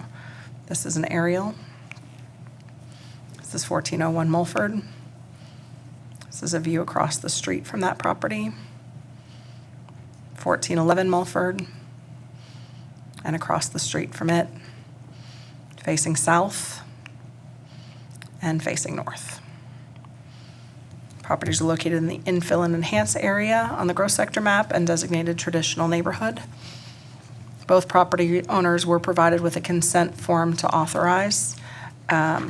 We did not receive responses from either of these property owners, but we did send notification to 70 surrounding property owners regarding the request. This is the notification buffer. Staff is recommending approval, however, given that we haven't received the confirmation forms. I suppose we'll leave it to the council's discretion. Okay. Councilmember Brown. I will say that Planning and Zoning, I apologize, Planning and Zoning recommended approval by a vote of 6-0 on July 13th. Okay. All right. Councilmember Brown? Who is Callis Projects Unlimited, or limited liability? It's the property owner. Okay, because I in Belcad 1411 is under a different name. Oh, yeah, I apologize. I see that there's a second one for Berta Nolasco. Okay. Again, I'm just, to be consistent, would recommend not approving these two since neither one has the consent form, given what we did on the last item. So, thank you. Councilmember Williams. Yes, question. Why is 1411 Milford seeking R2 duplex two-family while 1401 is just for single family? Because it's an existing duplex. Let me make And sure. is 1411 So- intended for a multi-unit renovation? Bear with me just a second. Okay. Go back to that slide that said which one was which. Thank you. So 1401 is a detached single-family home, I apologize, and 1411 is the existing two-family home. So that's the reason that one is being proposed to be rezoned. R1 is our single-family residential zoning district, and R2 is our two-family residential district. So R2 is being proposed for the existing duplex, and R1 is being proposed for the existing single-family. Is can the lot accommodate off-street parking requirements or parking lot requirements? I believe so. Again, this is an existing development.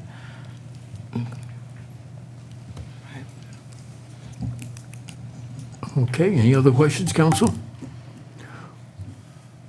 Okay, if there's no other questions, Councilmember Williams, okay. Okay, it's no other questions. I will now open public hearing. Council, Madam Secretary. I have no one signed up to speak to this item. Okay, there's no one. Public hearing is closed. Okay, council, need a motion. Councilmember Brown? I have a question for the attorney and then a question for Ms. Mesher about it. You may. I just want to make, and I know I have to go back an item to ask this question, but because the 312 was not part of the motion, technically that one would still be able to come back at a later time without having to go through the whole process again? Is that correct?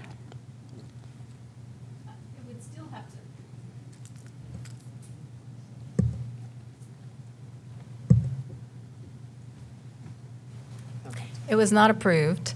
And so it's come to council and it was not approved. So it hasn't been disapproved, but was not approved.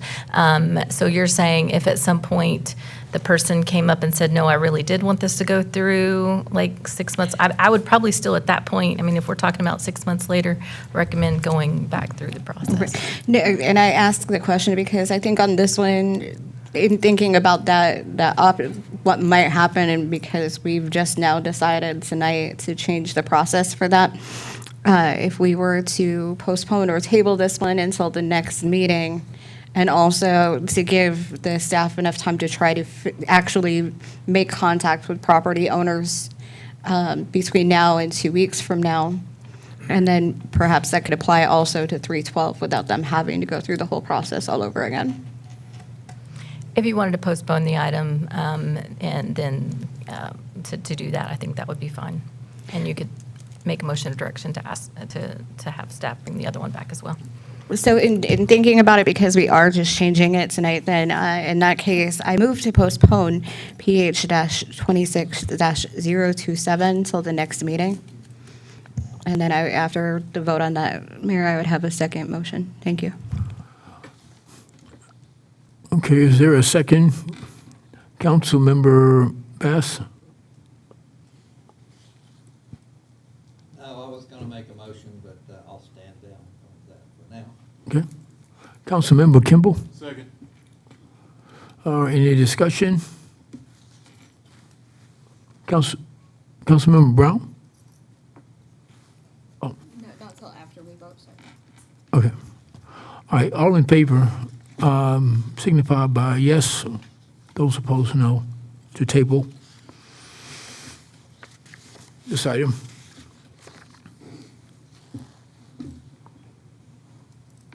Okay, the motion carries 4-5 to 2. Okay. Yes, Councilmember Brown. I'd also like to make a motion of direction to request staff to bring back both properties in PH 26-027 and also the property at 312 East Texas Avenue in 2 weeks, and try to make contact with those property owners to see if they have consent in that timeframe. Is there a second? Okay, this is Mayor Pro Tem. I second. Okay, any discussion? Open for discussion. All in favor? Can we restate the motion, please? Yes, you can, sir. We can. To have staff attempt to reach out to the property owners that were not approved tonight, and then come back at the next meeting to let us know if they had received consent from those owners.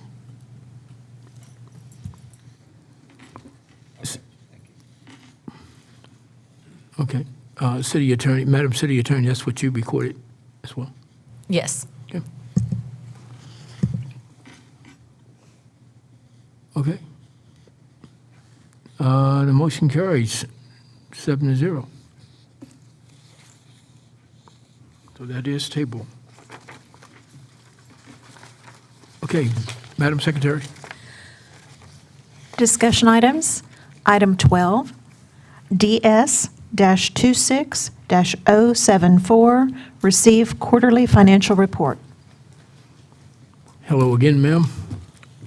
Hello, thank you, Mayor. Thank you, council members. This item is to discuss the third quarter financial report. This is the accounting calendar for fiscal year 2026. We are here. We already received the investment report. Now we're going to see the financial report. And the next quarter report it will be the last one for fiscal year 26 will be in November 17.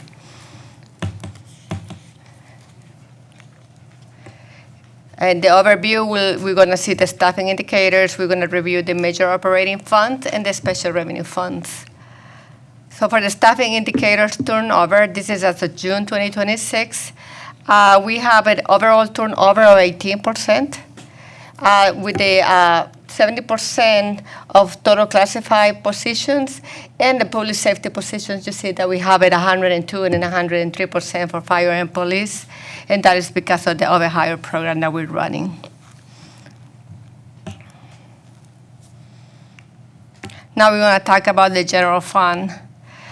This report looks a little bit different than our last quarterly report, and that's because I wanted to give you guys a little bit more information. So the first column here is actually the year-to-date total June. This is the revised budget, the percent of the budget, the forecast, where we think we're going to end at the end, and the forecast versus budget and the prior year change. Right, so for the revenues for general fund, for June 30th, we have 112 million. The revised budget, 84% of collections. We're forecasting 132.35.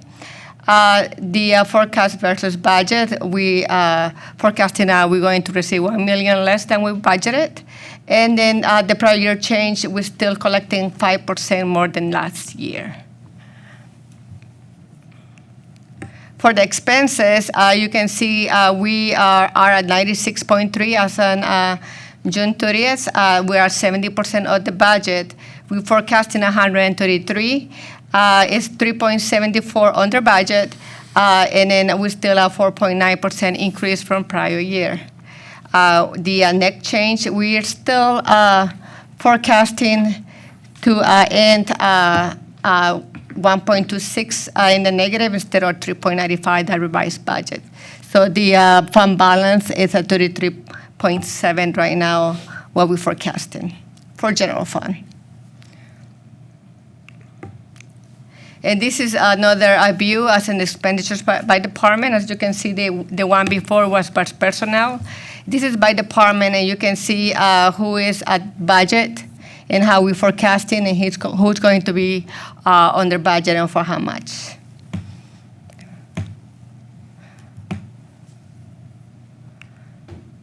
For water and sewer, the total revenues for June 30th, there are 35.5 million, is 67.8% of budget. We're forecasting 50.23, 2 million under the budget, and then we just have a 0.1% change from last fiscal year.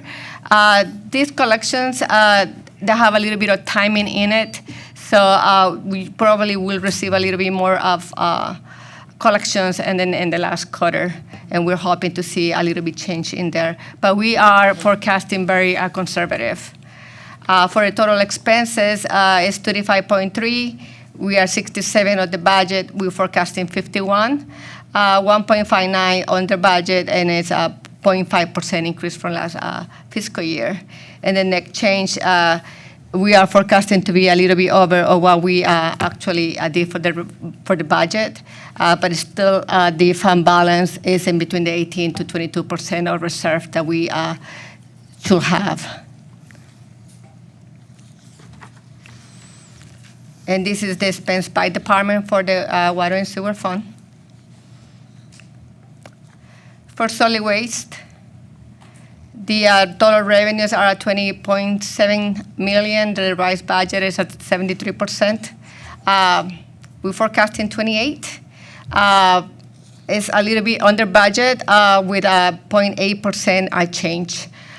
For the expenses, we are at 18.9 million, 66.6% of the budget. We're forecasting 26.9, a 1.49 under budget, or also negative at 10% from prior year. And the net change, as you can see here, is better than we actually budgeted. So it's 1.26 million and a positive, adding to the fund balance to 8.2. And this is the expense by department. We only have public works, but I wanted to show the non-departmental and debt service in this case. For drainage, we have 4 million as June 30th, 72% of budget. We're forecasting 5.4, 150,000 under. The budget negative 0.7% from prior year. The total expenses is 3.4, 62% of budget. We're forecasting a 5 million with $280,000 under budget. It's still a 10% negative from prior year.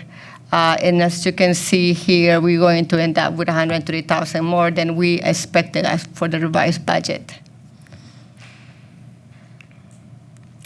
And this is the expenses by department and drainage. For aviation funds, a little bit different. We have 7.2 revenues. We are 100%, 104% off from the budget. We're forecasting 10.12. We are 3.11 over budget and a 15% increase from last year. For the expenses, we are 7.42, a 95% off budget, a forecast of 10 million. And then we will be at 2.25 for the forecast with an 84.8 increase from prior year. What this means over here is that we're going to bring a budget amendment on September to increase the revenues and expenses. As you can see over here is 3.3 million over, and then you can see the negative right over here. And then we're expecting to end a little bit better than what we actually have in the budget. For golf course fund, it's the same situation. Our revenues are 1.37. They are 88% of budget. At this point, which would be at least a 75, so they are over. We're forecasting a 1.95. It's about 400,000 over the budget. 2% increase from prior year. The expenses are 1.41, 82.5% of the budget. We're forecasting 190,000 over. And it's the same case. We're going to bring it up in the budget amendment to increase revenues and expenses. And they are also going to end up in a better position that we actually budgeted for.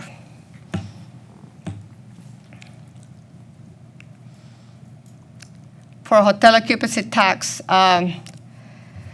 the year-to-date total was June 30th is 2.3 million. We are 75% of budget. We're forecasting 3.13. As the forecast, we kind of even. The change from prior years 8.7%. For total expenditures, we are 1.7. It's falling 53% of budget, but we are forecasting to be at 3.12 in expenditures, 80,000 under budget, and it's a negative 17% from prior year change. And also the net change look a little bit better than what we budgeted, adding a little bit more to their fund balance. For street maintenance fund, the total revenue is 7.82, 76% of budget. We're forecasting 10.4, 220,000 over, or 2% increase from prior year. The expenditures are 1 million, 6% of budget. And this is because they start the work on summertime, so it's timing on when they started working in the maintenance of the roads. But we're forecasting a 16.78, including capital outlay, and then we will be at 590,000 under budget. And the net change, as you can see, is a little bit better than what we budgeted, adding a little bit of more money to the fund balance. And I think that's all I have. If you guys have any questions, I will be happy to answer them. Thank you, ma'am. Councilmember Brown. Good evening. Good evening. So the three enterprise funds that are on the utility bill, so water and sewer, solid waste, and street maintenance, all are projecting a lower revenue and charges for service than what we had budgeted for. Are we attributing that to having fewer accounts, meaning less growth, fewer new accounts, meaning less growth than what we had anticipated at the beginning of the year? Or is it because we've actually lost accounts of people moving out and closing their services? I believe for water, when it comes to water and sewer, we probably budgeted a little bit too high when it comes to the other two accounts. I believe we're going to catch up at the end. We're just very conservative when we do the forecast. So I believe it's just as you can see in drainage, because drainage is also billed in utility collections. We are 72% in drainage. It's a really flat fee that you will always see a very little percentage increase. I talked to the water and utility collection manager today, and the accounts, no, they have no decrease. It's just pretty much timing. The forecast is just a little bit conservative. Okay, thank you. Yes, ma'am. Councilmember Bass? Thank you, Mayor. My experience with budgets are the Army, the Clean Independent School District budget from when I was a teacher advocate, and the budgets of some nonprofits I've served on the board of. And I've never had to levy taxes, so I have a steep learning curve there. But the budget, I just want to say, as the new kid on the block, I continue to be so impressed by our city manager, our finance department, and our department heads about how they manage this money and keep us on track to have a balanced budget and stay within the law and do everything exactly right. I'm very impressed with that. As a city council member, I hear outrageous charges of fraud, waste, and abuse. I can say, as a council member, for my first few months, I don't see it. All I see is really good management. Thank you. Thank you, sir. Mayor Pro Tem? Thank you. Ms. Tinglin, I have a statement and a question from a constituent. I just want to read to you and then get your feedback on it. Yes, ma'am. Okay. So he's concerned there's a reckoning coming for street maintenance. He believes that street maintenance was the number one issue in the citizen survey. And in order to improve it long-term within the budget, do we advise, Mr. Tinglin or Mr. Cagle, do we advise raising fees? He's suggesting make it 15 instead of 20. According to the last audit, he states the overall PCI score has decreased. The comp plan suggests looking at 35 to 40 million per year to cover that eventual maintenance cost. So looking down the road for the future, how does the proposed budget address these issues? Sure. Well, it doesn't. I go back to the presentation that we made. We're going to be in pretty good shape on our collectors and major thoroughfares. Where we will start to fall behind significantly is on the residential streets. Some of this money does go to maintenance on residential streets, but it's not enough. So I think the thing we've got to be really careful about on this fee is, yes, you could say $1 or $5 more on a residence, but there's multiples of that then on the commercial properties. It's not based on just a piece of property. It's based on trips that are generated. So if that's, $5 is roughly a 50% increase. That's going to be a 50% increase on a very big number on a lot of our larger businesses. So they bring up a very real issue. The answer is not so simple. Yes, the street maintenance to keep that street maintenance index up is going to require more money, and how we go about that is a good question.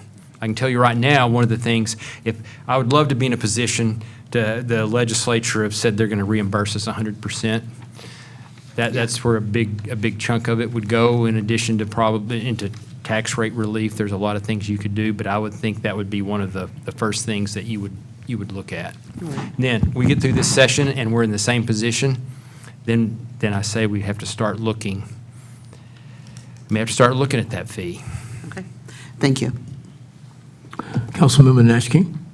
Thank you, Mr. Mayor and Council, and thank you, Mayor Pro Tem, for that question. I was going to talk about our maintenance, but also I wanted to talk about Mrs. Tangerlin. Your department have done an excellent job from a conservative perspective, and I like that, so we don't get so far out there that we don't have any room to recover. So once again, I agree with Mr. Bass. Your team has done an excellent job in covering down for us to ensure that if something needs to be adjusted or amended in the budget, that we have room to do that. Thank you. Thank you, Mayor. Mayor Pro Tem. That's it. Okay. No other further questions. Thank you, ma'am. Thank you, so Mayor. much. Madam Secretary.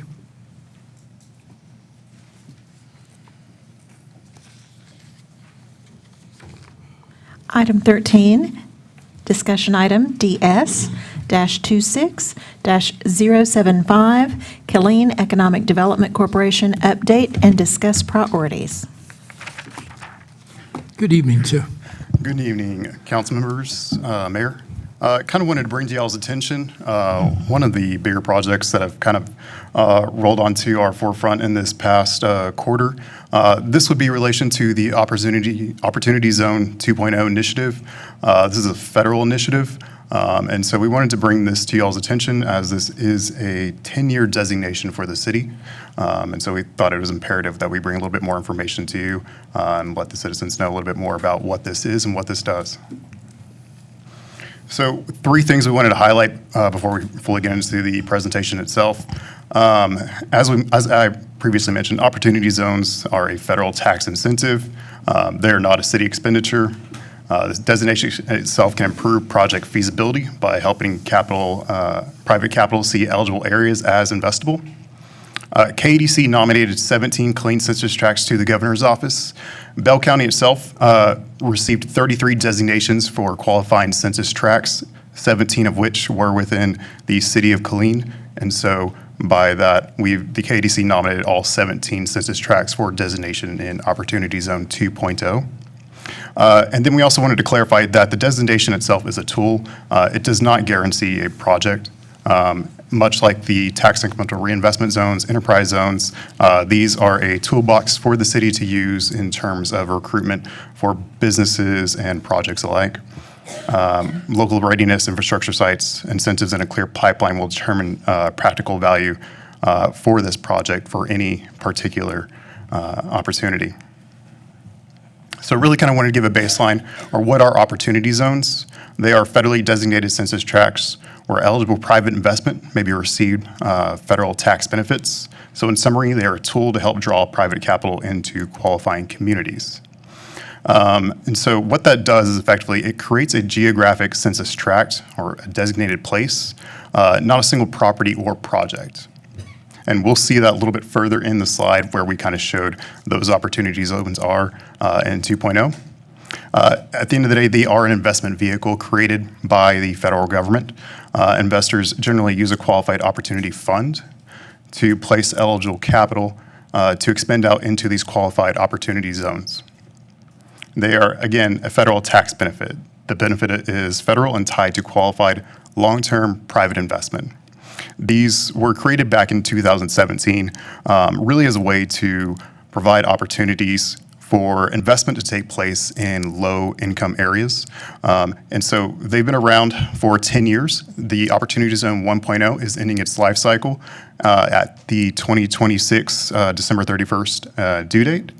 And so the Opportunity Zones 2.0 will take effect January 1, 2027. So from our local takeaway, we wanted to make sure that we understood the Opportunity Zone status can help market clean sites and strengthen project financing. It does not spend city funds, approve zoning, or guarantee a project. So the basic mechanics of an Opportunity Zone themselves, like I mentioned, there is dedicated census tracts where certain long-term investments may receive federal tax benefits when made through a qualified opportunity fund. So what that looks like is a investor potentially has a capital gain on investment in real property, selling a business, or another type of entity, and they look to effectively either pay out what they would owe to the federal government or look at qualifying projects such as an opportunity zone to put into a opportunity fund, effectively an investment vehicle. That allows them to invest into those areas that the federal government has designated that qualify and create opportunity for that investment to help those local communities that potentially need it the most. So they effectively are provided the capital gain, look for qualified opportunity funds, and then look for a eligible project or business that they can invest in with their capital gain, with the potential for federal tax benefits. And so we also wanted to highlight what has changed in our Opportunity Zone 2.0. Back in 2027, there was a lot of, I think, misinformation and misunderstanding when this program was first created. What the 2.0 does is actively solidify this as a program moving forward. And so what it will look like is every 10 years, it'll go forward and create different rounds. So next 10 years, look to have Opportunity Zone 3.0. The 25% state nomination cap, what we're looking at effectively is that the governor's office can nominate up to 25% of the eligible low-income census tracts. For Killeen, as I mentioned, we nominated 17 zones. We received information from the governor's office that 1,200 submissions were made by economic development organizations and county judges across 114 counties. 605 of those effectively can be nominated by the state as opportunity zones to the Treasury Department. And so with the new map cycle, we also created new designations, re-looking at different levels of both MFI and poverty levels to help quantify what would be an opportunity zone going forward. Local project viability does matter in this next phase of Opportunity Zones 2.0. So what the governor's office came back to us and effectively said was make sure that any sites relating to Opportunity Zone 2.0 can show or have the capacity to create investment within the next 2 to 4 years. That was effectively what they had deemed to the EDOs. And then what they came back also was a tighter eligibility screen. As I mentioned, they really hammered down on what the MFI and poverty thresholds were. What they also did was repeal some of the previous language where the census tract that bordered an opportunity zone or would no longer be a qualified target site for investment. So all investments have to take place in the actual opportunity zone census tract itself, not nearby sites that touch said opportunity zone. Another thing was a rural enhancement. So there was effectively a 10% depreciation that gets applied to all opportunity zones. With 2.0, they effectively gave that a 30% depreciation for non-rural community or for rural communities. Just know that all of the Killeen sites were non-rural, so they did not meet that 30% threshold. So here's the timeline consisting of the designation process. So on June 22nd, KDC nominated the 17 sites to the Governor's Office of Economic Development and Tourism. The deadline for that submission was June 26th. The Treasury designation window begins on July 1st, and Texas will target submissions to the Treasury on August 17th. We're right now anticipating that November 28th certification is expected, but we've been told that that could be pushed all the way till December. On January 1st, we will have the official designation of all Opportunity Zones 2.0. Sorry. We will note that local nomination does not qualify equal final designation. The Governor's Office reviews submitted tracts, and the Treasury certifies the final map. Again, just want to reiterate that KDC, all it does is nominate the tracts itself. It is up to the Governor's Office then to designate which sites to send to the Treasury's office for certification. So again, to summarize, the 17 sites were nominated. We did provide that nomination on June 22nd before the June 26th cutoff date. We did want to take a look at the average poverty rate of those designated sites was 26.1%, and the average median family income ratio for that area was just under 65%. And currently, that final designation is pending. What we did also have to provide with part of our submissions for all 17 tracks were basis for why we were submitting these tracks themselves. So those themes included the North Clean housing and neighborhood retail access, the Fort Hood Gateway corridors and military support redevelopment, the downtown reinvestment and mixed-use infill, the business park, aviation and industrial adjacent opportunities, and medical, education, and workforce supporting nodes. We also wanted to take point that 13 of 17 tracks met with the MFI 70% screening, while 12 of 17 met the poverty 20% screen. Those kind of thresholds combine themselves. So some of those sites met the MFI requirement, some of them met the poverty, and then some met both of those requirements. And this right here designates the sites that we submitted. These were all the qualifying census tract sites within the city of Killeen. I will make note, Opportunity Zone 1.0. Unfortunately, with that one, I will make note, this was the designation for Opportunity Zone 1.0. A large chunk of that would be looked at as the Santa Fe Industrial Park, as well as some of the neighborhood housing. So this, as part of the Opportunity Zone 1.0, was the only designated opportunity zone within the city of Killeen. So we found it really imperative, as this program has really gained steam in terms of investment and attraction for developers, that we nominate as many sites as possible.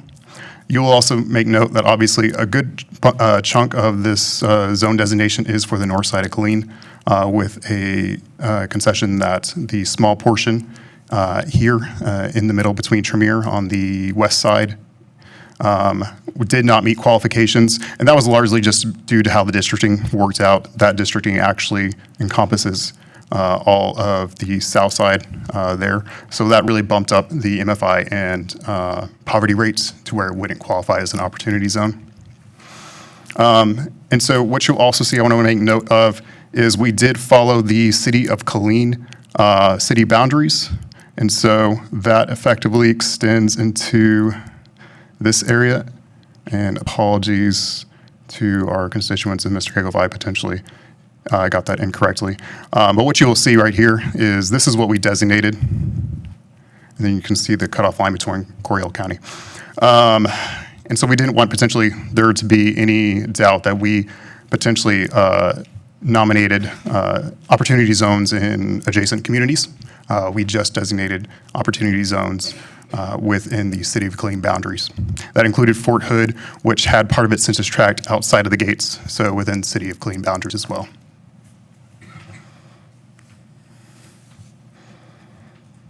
I am not. There we go. Thank you. So again, why we prioritize these sites? Obviously, we knew that housing and neighborhood services were required in terms of commercial development. Much of the grocery store requests that come to us, these are potential opportunity zones that could incentivize a developer to play a role in bringing investment into some of these communities. Corridor redevelopment that's taking place along Rancier and Highway 195. A downtown reinvestment that's being heavily taken place by the city and in partnership in some aspects with the KADC. Our business and industrial assets, the business park, the airport, Anthem Park, all have opportunities as designated opportunity zones. So we needed to make sure that those were included in this process as well. And then as well as some of the other sites relating to the western side of Killeen in the medical field had opportunities that we felt provided for investment designation. So how this kind of strengthens our city's competitiveness, council doesn't need to designate opportunity zones. Local actions can make designated tracks more investable, whether that's being through planning alignment, the development readiness, local tools such as our TERS, abatements, rebates, facade improvements, workforce partnerships, and targeted infrastructure when appropriate, as well as our project pipelines. Using all these to kind of coincide with the opportunity zone. At the end of the day, the opportunity zones themselves usually aren't the attracting feature. They're part of the capital stack that we can provide and put in front of investors as part of these other services that makes a lot of these sites more enticing at the end of the day and really spurs development. So just next steps in council takeaway. Track certification will continue to monitor with the governor's office and treasury updates through the final certification process. We'll prepare investor materials relating to the opportunity zones and their new designation so that investors are readily understood what that looks like and the implications that that can have on their investment. We'll coordinate locally, work with city staff to identify project readiness, infrastructure questions, and policy alignment. And then we'll work to protect our flexibility. Again, treating these designations as a tool as part of our broader economic development toolkit for the city, not a standalone strategy in themselves. So if there are any questions. Thank you, sir. Councilmember Kimball.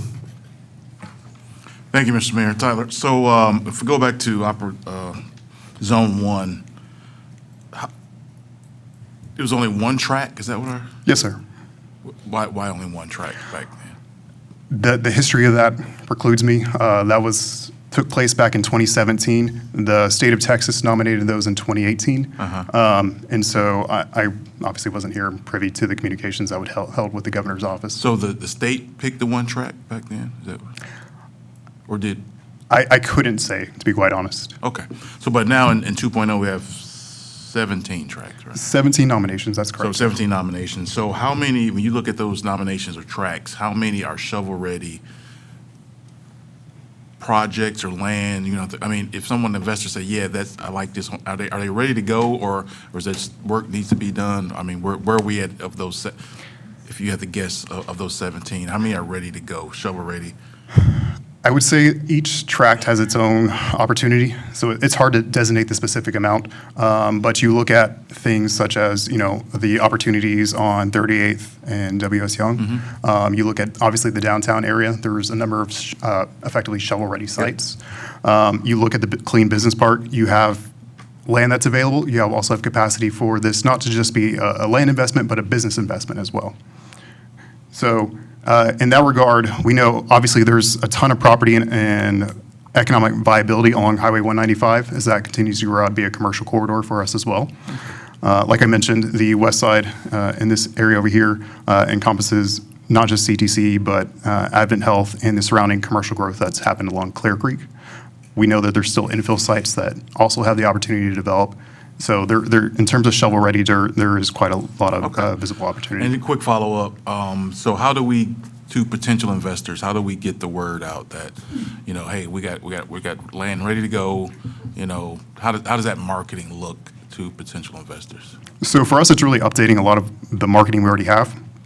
The big key component that's going to be really important to us is being able to update our RFIs in response to governor's requests. As I mentioned, there's been a heavy uptick in requests for opportunity zone usage and requests for land that are designated opportunity zones. So when we see requests from businesses, whether they're in the 1 to 10s to hundreds of millions of dollars in terms of investment, a lot of what we're seeing still has a lot of that request to be in an opportunity zone, to be in a tax incremental reinvestment zone, options for enterprise zones qualifications as well. So really what they're doing is trying to leverage as many tools as they can from a state and federal level. And this is one of the designations that can probably potentially tip the scale in our direction that turns a no to a yes at the end of the day. And last question, and we have a pending TERS project pending. So do they get kind of like double dip? Do they say, hey, your opportunity zone and get the TERS reimbursement also, or how does that work? As it relates to TERS number 2? Yeah. No, it doesn't. The TERS type number 2, that's just a local incentive agreement. This would be at the state level. The federal level. Yep. I didn't know if they got to hit it twice. Or, okay. You're fine. Thank you. Councilmember Kendricks. Good afternoon, Tyler. I got 3 questions. Has KEDC done or will do a disparity study prior to the launch of 2.0? No, I think it's actually a great thought.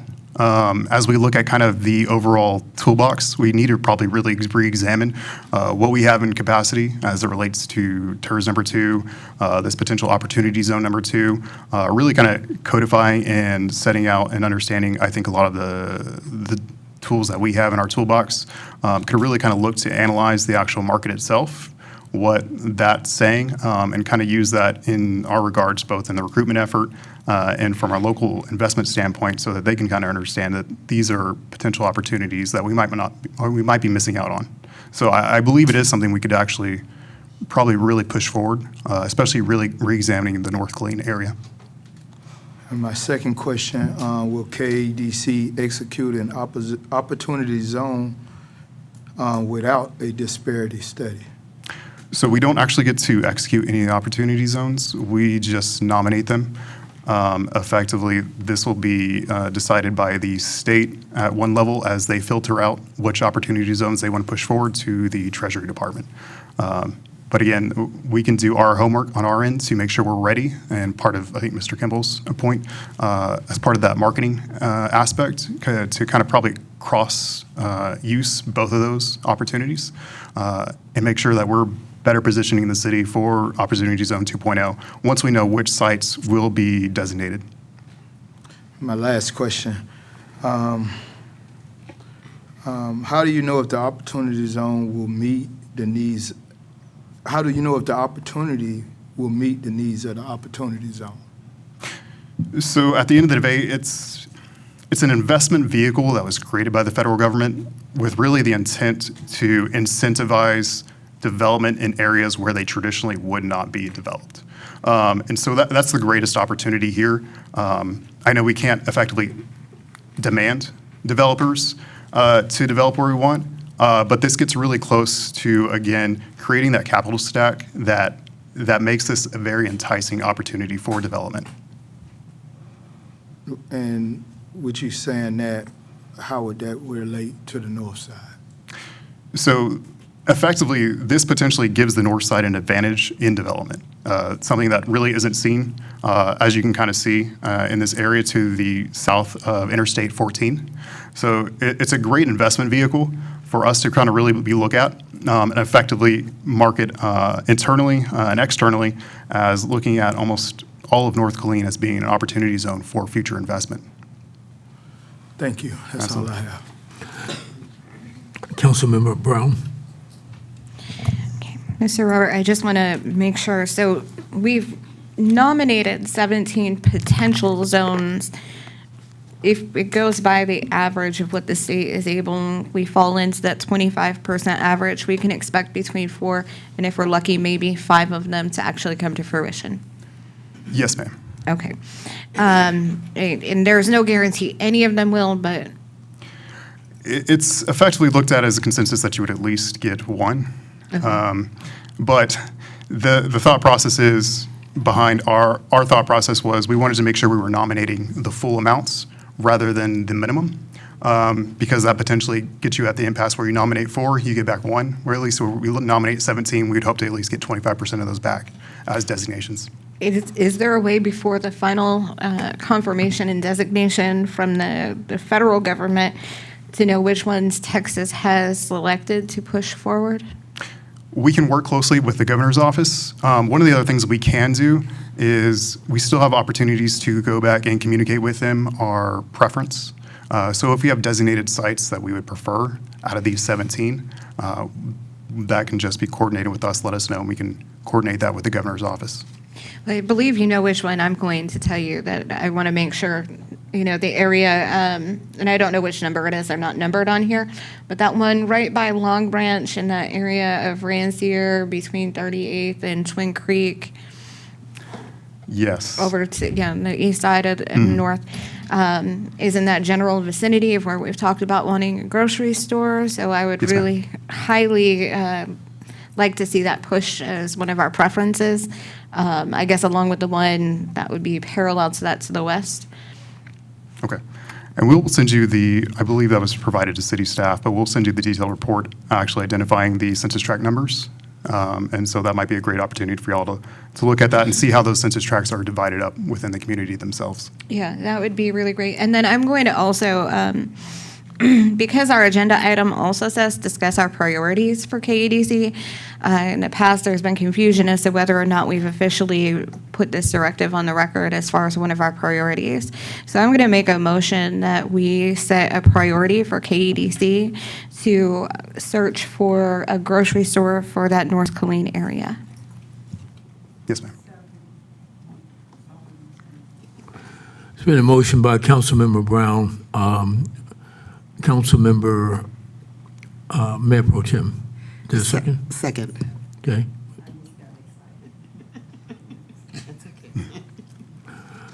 Is there any discussion? Councilmember Bass? To clarify, we're asking in this motion for KEDC to make establishing a grocery store in North Killeen a priority, not the priority. Correct. A priority among other priorities. Correct. Thank you. One of the priorities, yes, sir. Thank you very much. Councilmember Kimball? Thank you, Mr. Mayor. Thank you, Councilmember Brown, for making that motion. So we can clear a lot of air from what's going on in the future. So, it's great timing. As we look at the 17 tracks, we really have a chance to, based on our last council meeting with the potential homes, because we always heard, the more rooftops we get, the better the chance. So, to see that see if that comes to fruition, some jobs, because everybody wants jobs on the north side of town. So, we got to fill that park up there with the rail track. I think that's going to be huge for employment. And then now we can identify area where the potential grocery store can go, and also clear up, I hate to use the word blight, but the unsightliness of coming out the Rancier Gate with all the overhead, lights. I think there's a project in the mix for that with TxDOT, but whatever we can do to strengthen that, whether it's through this or strengthen that application with TxDOT to clear that whole Rancier corridor and just take it all the way out. So thank you, council, for taking for clearing up all that, and now we can charge forward to making sure that we can have a collectiveness to get a grocery store in north side of Killeen. Thank you, Mr. Mayor. Councilmember Nash King?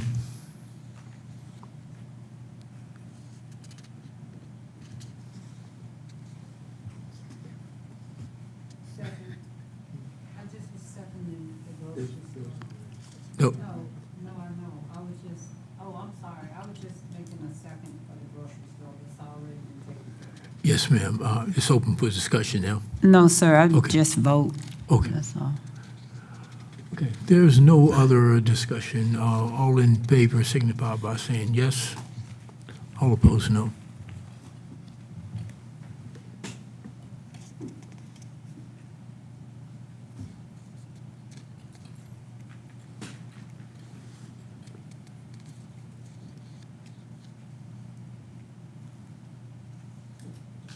Okay, is everybody voting?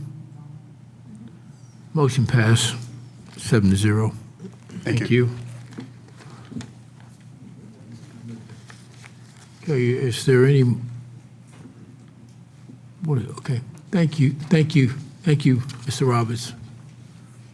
Thank you so much. Okay, Councilmember, excuse me, Madam Secretary. Item 14, DS-26-076, discuss proposed fiscal year 2027 operating and CIP budget. Good evening, Mr. Cagle, you have the floor. Yes, sir, Mayor and Council. It's a very short presentation, just with an update on the actions that were taken from the last meeting, and it all focuses on general fund, but obviously the title was operating and capital budget, so anything regarding the budget is on the table for your discussion.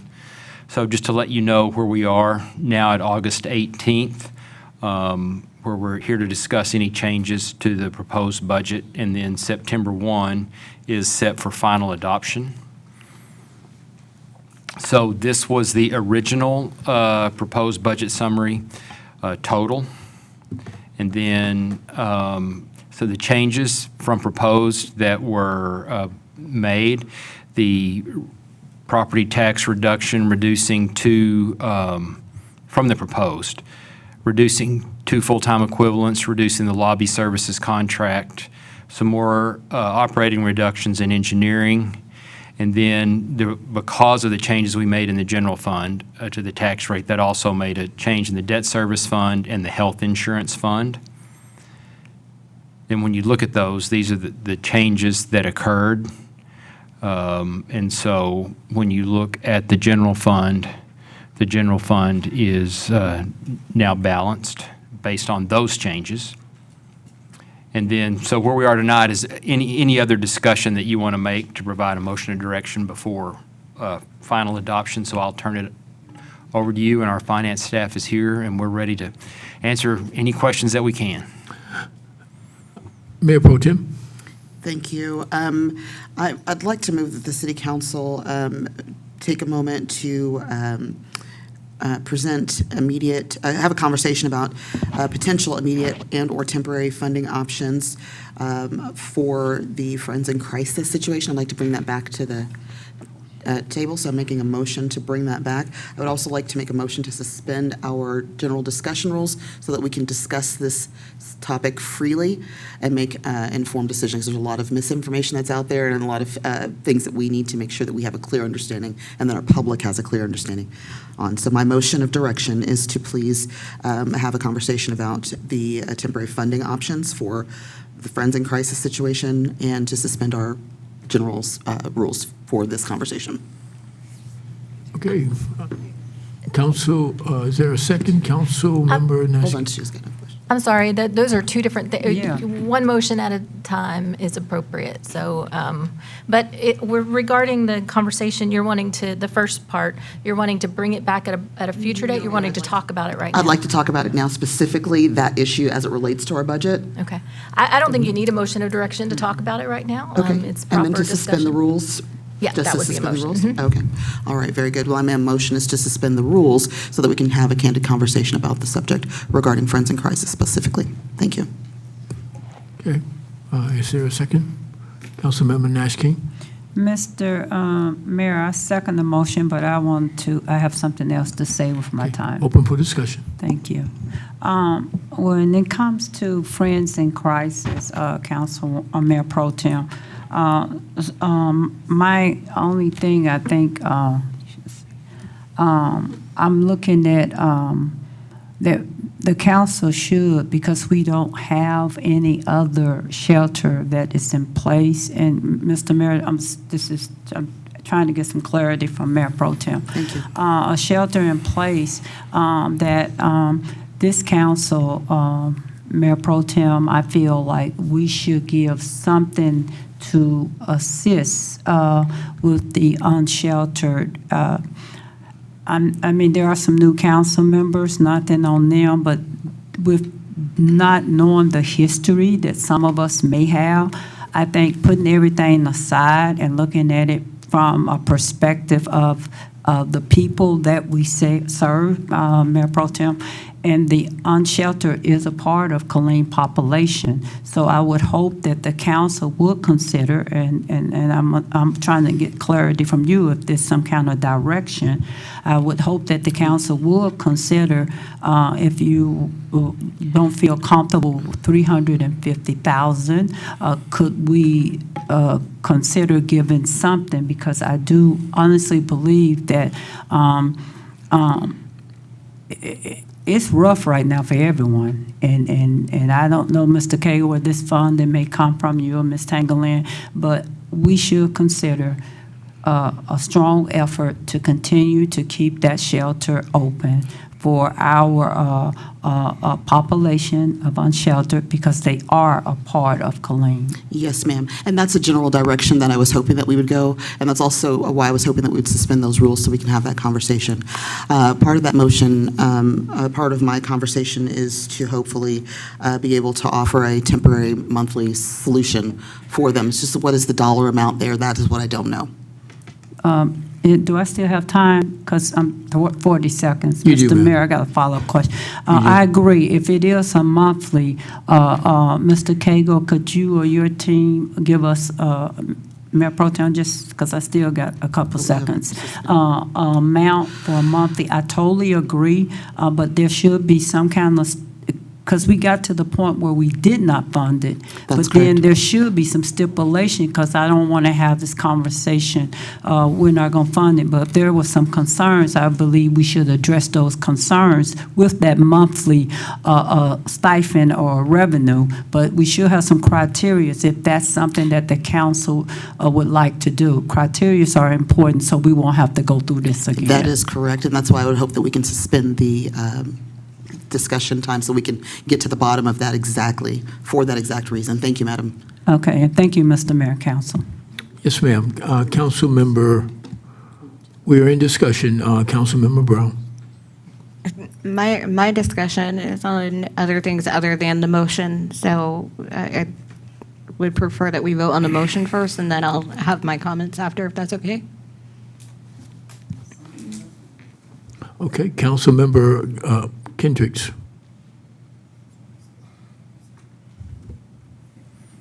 I'm in agreeance. Excuse me.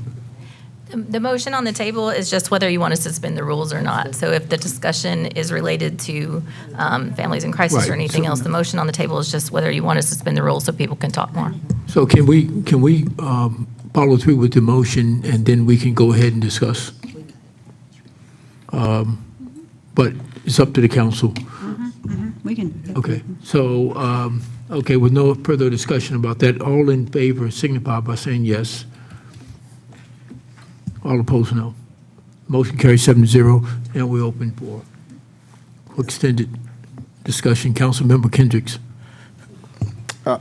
And I'm in very much agreement to putting some stipulations on everything, and I really agree with the monthly aspects of this, so we can really evaluate everything that's going on. And I feel like not just myself, but other council members may have some questions in relations to Friends in Crisis that they would like to ask and everything. And I think that would help us to move forward in what we're possibly going to recommend and everything. And I'm in total agreement that we have to do something. And we don't want anybody out here thinking that we don't care, but we want everybody to also understand we need to make sure things are being accomplished along this how can I say it, journey, and making sure that in the end we're getting results. And the bottom line is results. We're making sure people are getting into from temporary to permanent housing. So those are some things that I'm looking forward to the council putting in place and us ensuring that we're making it happen. That's all I got. Councilmember Bass. Thank you, Mayor. I am opposed to giving more money to Friends in Crises for the following reasons. First, regarding veterans, there is absolutely no reason for any veteran in Central Texas to be homeless, in my opinion. There are a great many veteran programs to help veterans not be on the street. In my opinion, any veteran living on the street in Killeen long-term has chosen that lifestyle. Second, studies have shown that if a person believes they can wander around the city all day, stand on a corner and have people give them money, then go to the homeless shelter in the evening and have a bed and a meal, what motivation do they have to get off the street? Shelters do not solve homelessness. Shelters enable homelessness, in my opinion. We have many community partners in Killeen who are willing and able to help people get off the street, get mental health care, get clean and sober, get a job, get an apartment, lead a productive, fulfilling life. In my opinion, the first step is to seek God's help, and we have many churches in Killeen to welcome people off the street. That is our Christian mandate. Within these churches, people can find a lot of support to better their lives physically, mentally, and spiritually. Finally, my bottom line is, I oppose giving taxpayer money to nonprofit corporations. That's not the proper use of taxpayer money, in my opinion. Thank you. Councilmember Williams.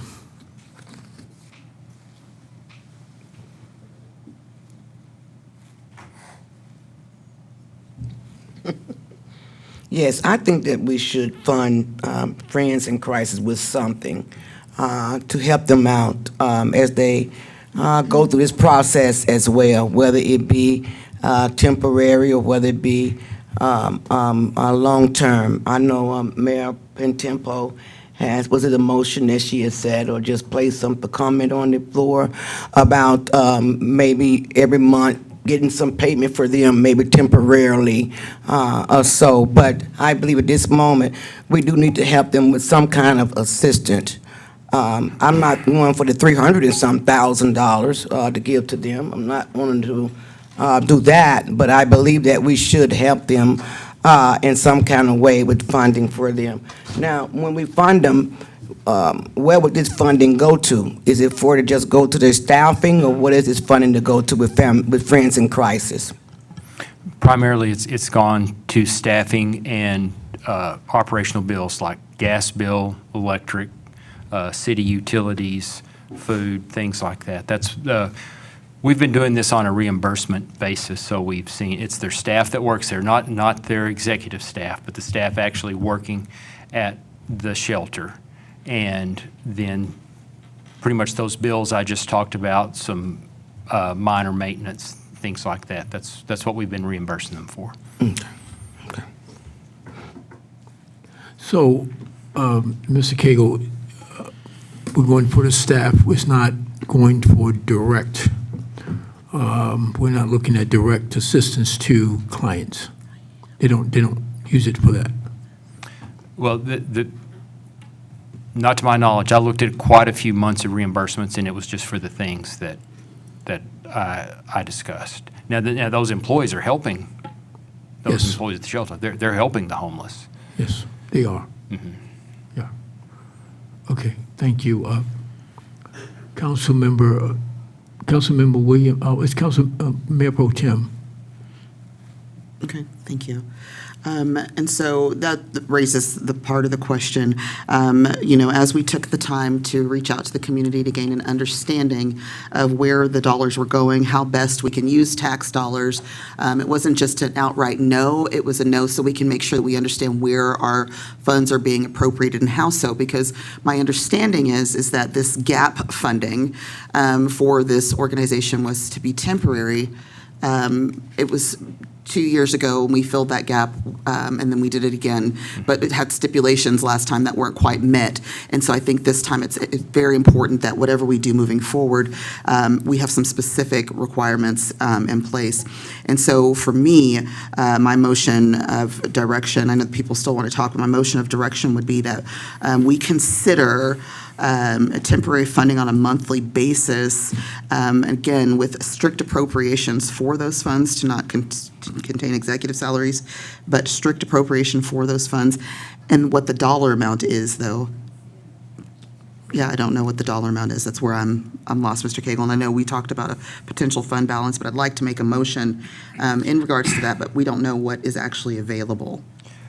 And Well- what it's actually going to go to that's actually going to help this shelter function in that timeframe. Yes, ma'am. So my recommendation is that if there's a motion and it's voted on for approval tonight for whatever amount of money, that it come from this year's budget, the year-end fund balance. When Judith gave you the financial report, we feel fairly certain we're going to have enough year-end fund balance to do the number that the highest number I've heard that you're talking about.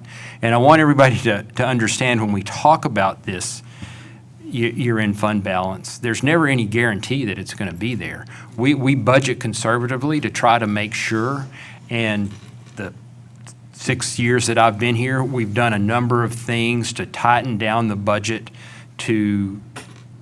so we don't have a large surplus. I mean, it's great to have a large surplus if it's just revenue, but it had been expenditures as well, and we're trying to really tighten things up. So that number has been getting smaller every year. And I'm not saying that to say use it or not. I'm just telling you that it's not always going to be there. If we were to get too aggressive on our revenue projections and it underperformed, that could cause a lot of problems. That's why we stay conservative. And if you ever have a year where you were too aggressive in revenue projections and then say you have no vacant positions, every position stays full all year, you could end up with a small deficit. Now, we've never had that happen, but all I'm saying is make sure you understand it's not always guaranteed. And we're far enough along in this budget, we know. There'll be at least somewhere between $1 and $2 million.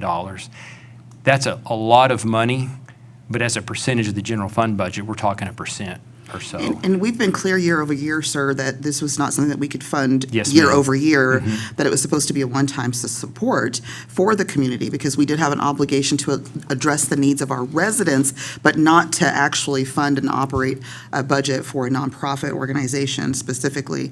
So we do want to make sure that we understand the people need to be taken care of. And so with that, I make a motion to use the year-end fund balance to consider funding, year-end fund balance to fund on a month-to-month basis for the amount of $7,000 monthly to the nonprofit organization. $7,000 monthly. You clearly. Not yet. So again, my motion is to use the year-end fund balance to fund the Friends in Crisis on a month-to-month basis in the amount of $7,000 monthly. And that should cover, based on what we've understood now at this point, the general operations for the organization, not to include executive salaries.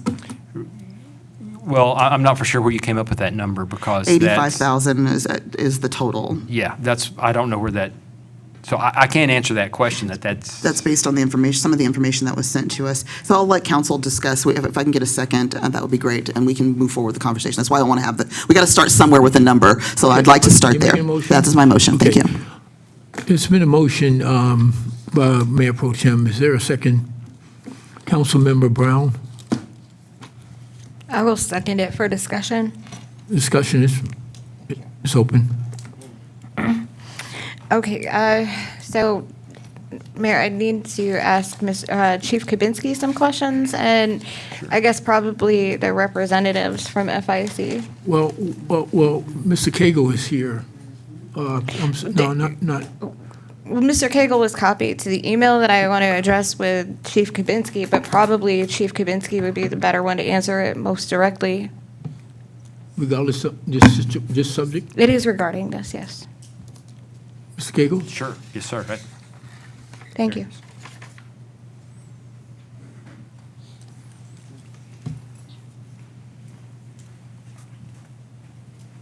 Hey, Chief, how are you? Good evening. Very good, thank you. I'm good. Just so everybody knows, these are not gotcha aha questions. Chief Kabinski and I had been exchanging a couple emails about this particular subject. And it goes back to actually last week, so we've had plenty of time to talk and discuss it. So I'd asked a few questions about how, if the shelter closes, how it does affect specifically your department, since Homeland Security and Emergency Management would typically be handling cooling centers and warming centers and such. Can you just give everybody the brief rundown of how that affects your department? Prior to partnering with FIC a couple of years ago, the city was responsible for warming centers at times where criteria was met in regards to temperatures dropping below zero for a certain amount of time overnight during non-business hours for the city. And That was accomplished by utilizing parks personnel, police officers, and then paramedics who came by the center that was operating at the Rosa Hereford Center. And the number of days varied per year, but it was a task that was taken on by emergency management to do that. When partnering with FIC, they have taken over the warming center operations from the city, which relieves the need of having a police officer, parks and rec personnel, and firefighters from staffing, manning, handling it. Additionally, the personnel at FIC are much better trained to handle some of the things that come up with our unhoused population overnight that they might need, as opposed to the park staff, which were ultimately responsible for that during the time previous to FIC.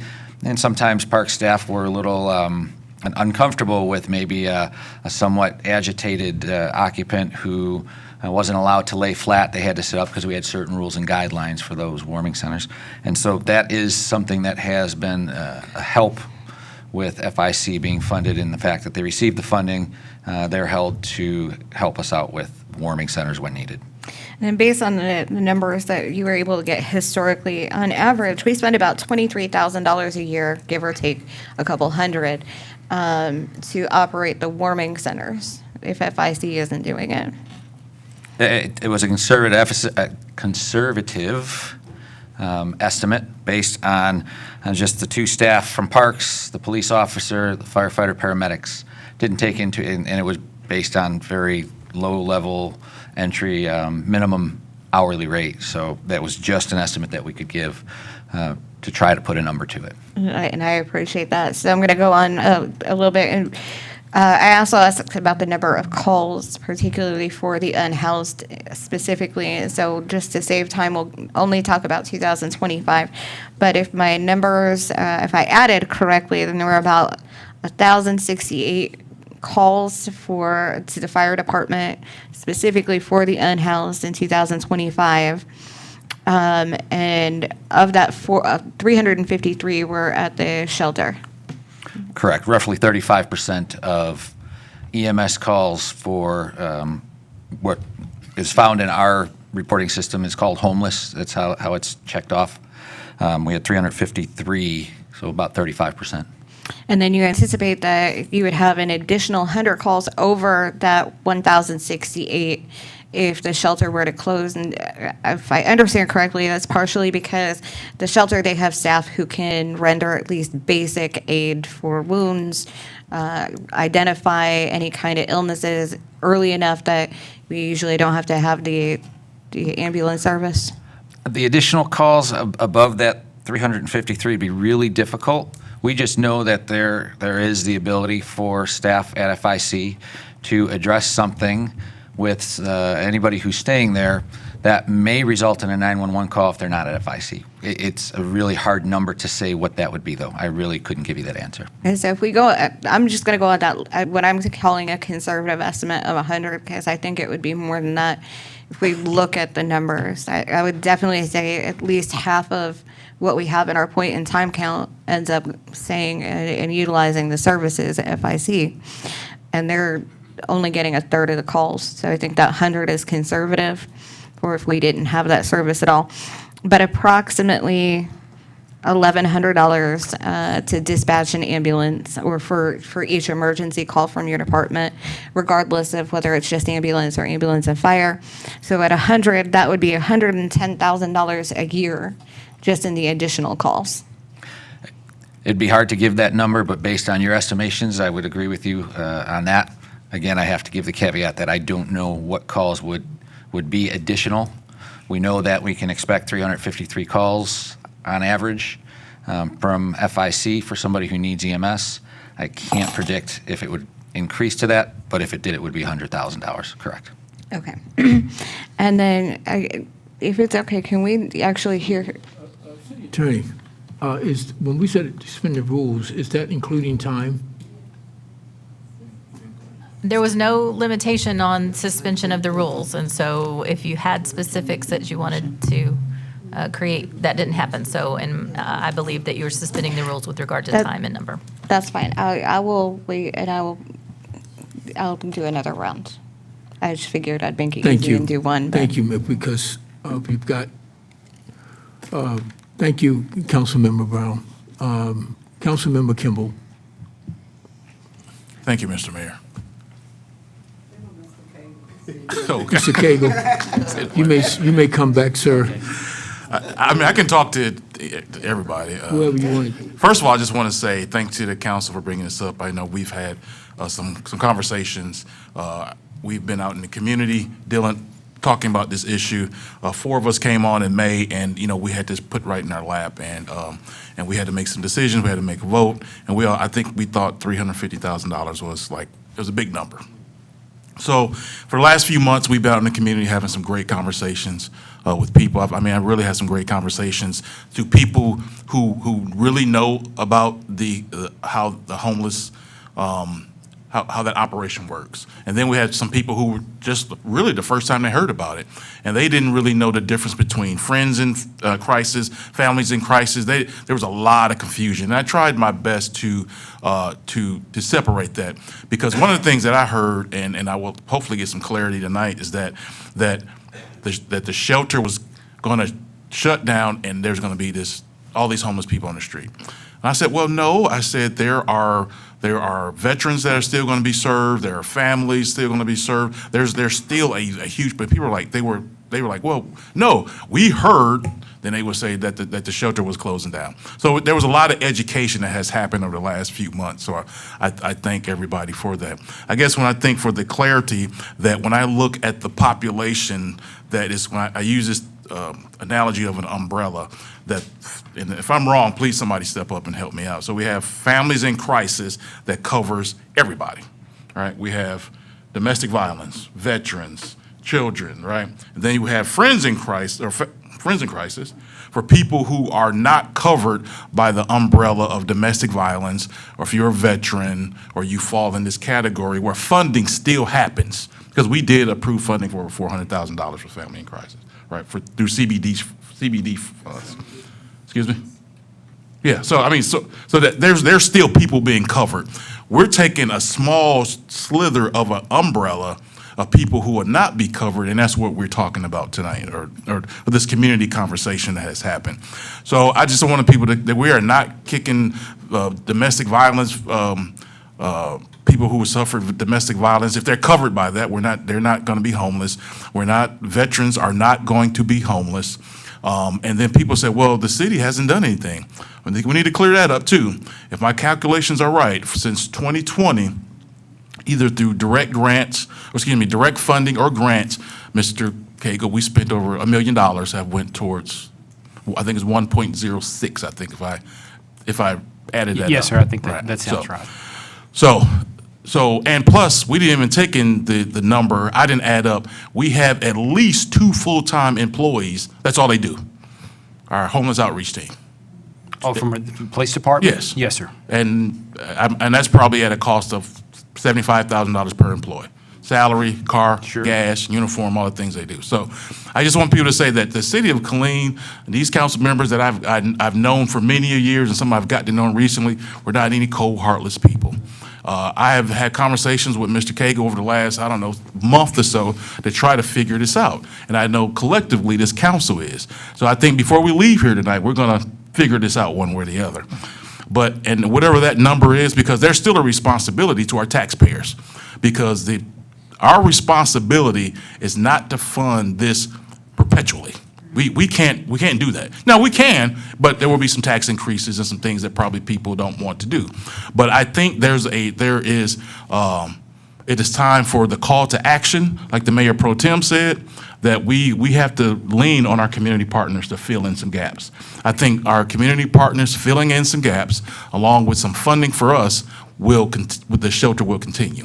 So I would hope that the council will look at our part. And I think that when we have our community partners, I think all of us will be part of that, because I know you guys. I've seen you out there volunteering. I've seen you at churches. I've seen you giving blood. I've seen you donating. I do all those things. I mean, literally a homeless outreach team come to my house every 3 months to pick up stuff, because there was an allegation that we don't do anything. But we do our part, and I know you guys do also. So when we look at the cost for service on police, fire, I mean, some of those things are hard to annotate. And I think $350,000 we're not ready for that. But I think a number, and hopefully that the Friends in Crisis people are here and they can help us with that. I think that number is somewhere around $200,000. Now, we can go up and down and say, hey, Chuck, how did you get to that? But, it's not 350. And I think we've already discussed where Councilmember Brown already found $100,000. And this is not perpetual money. It's not going to, and every year, I think when we find a program that works for us, that somebody's going to have to come up and tell us how much they need to keep the program going based on what's happening. I think we have a duty as leaders in this city to make sure that we provide emergency housing for people that need it, whether it's cold, whether it's hot, whether you find yourself in a bad situation, emergency funding, or emergency shelter, we should cover that. But then we should also have our fiduciary responsibility to find how much it costs yearly, just like we've always done, to make sure it makes sense. So I hope the council finds a way to make this make sense. We have our community partners here tonight, and before we leave, before 9 o'clock, I hope we can find that number. Thank you, Mr. Sir, Mayor. Just I'm one leaving at 9 correction, o'clock. if you don't mind. Yes, Just you may, sir. The 400,000 from federal money, that's for, it's called TBRA, tenant-based rental assistance, and they administer those funds for us, and that's to help prevent people from becoming homeless. So that money did not go to the shelter. The other numbers you had were correct. I guess it went to the homeless umbrella. Yes, sir, it did. It went to their organization. And they use that money, they administer the money, and that goes to help people that can't pay their rent, to keep them from being homeless. So it doesn't fund any shelter operations. Thank you. Okay, Councilmember Nash King. Thank you, Mr. Mayor and council. The motion on the floor that was given by the Mayor Pro Tem was to do a monthly stipend, I'm just going to use stipend, of $7,000 to the Friends in Crisis, and it's a start. And there's room that we can negotiate. I don't even know if they have a number. And I don't know if it's based off of 200,000, 350, I don't know, but 7,000, that is the motion on the floor. Last time we talked about this item, to make it short, because we can all say that the majority of us agree, so it's not a debate. It's just, we can say the majority agree that something should be done, that we got that. Mr. Bishop called me on the phone this weekend. Christian Bishop, he spoke, and I didn't really get the opportunity to share my perspective of that conversation. I was a listener, but I didn't get to share my perspective. And then Chief Lopez, Chief Kabinski had already come up before the council and really broke it down that we needed and why we needed. That was like 2 weeks ago. And then just talking to, as Councilmember Kimball say, going out in the community and talking to the residents, my decision. I can understand where Councilmember Bass is coming from because of what we have been told, Councilmember Kimball, that, and Mayor Pro Tem, that this is something that we don't continue because we don't have the money to fund it. It's 50-50 on the survey. 50 people are for assisting the unsheltered, and then there are those people said, no, hey, get a job, you know? So, but as a council member, our job, until there is a transition, until we got with the nonprofit organizations and all these great ideas, and Mayor Solomon is trying to go that way by getting them all together and put in programs to assist. So in the meanwhile, monthly, we should give a stipend until those other programs are put in place. And I also had the opportunity in passing with the blood donation, the police department won, Chief Kabinski, good luck next year. But police department won, I think it's the 4th in a row, I'm not sure on that one. But I had the opportunity to talk to Chief Lopez and also Officer Sergeant Moore You got that right. Sergeant Moore, who is over the outreach program downtown, in which he played a big part with Christian Bishop in my decision to come and propose to the council to do, along with Mayor Pro Tem and Councilmember Kendrick. I talked to him back in the back briefly, the last meeting briefly about it, and then Mayor Pro Tem, I called her today because I was going to be late to talk about that. But we should do it. We all agree. It's not a debate on who does what and who when. It's the bottom line. We agree that it's something should be done. And it's just a matter of the council with the 7,000, be for it, against it, amend it. But we can move forward on this item because we agree something should be done. Thank you. Councilmember Kendricks. Yes, can I have FIC come up? Mr. Cagle has the floor, so you don't mind. He Who do you need? FIC. Sure. If we can, Cagle probably want to take a rest anyway. Families in crisis, sir. Mr. Williams, do you mind?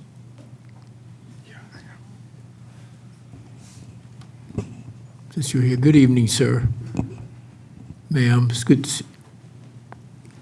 to have you here, ma'am, sir. Good afternoon. I have a few questions. I'm trying to make sure I'm straight on everything. When it comes to the veterans have an intake that is paid for by the veterans, correct? Say that again? When it comes to the veterans have an intake that is paid for by the veterans. Correct. Okay. So are there funds being allocated for another intake this year? They're allocated for veterans only. No. You answered the question with the veterans. I'm asking, are there funds for another intake, a grant for another intake? No. No. There's no grant for another intake? No. Okay. Not right now. Not right now, all right. Okay, the next thing, well, that's pretty much was my questions.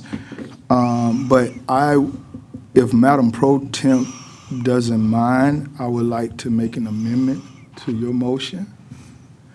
I would like to amend Madam Pro Temp's motion to, I want to up that amount.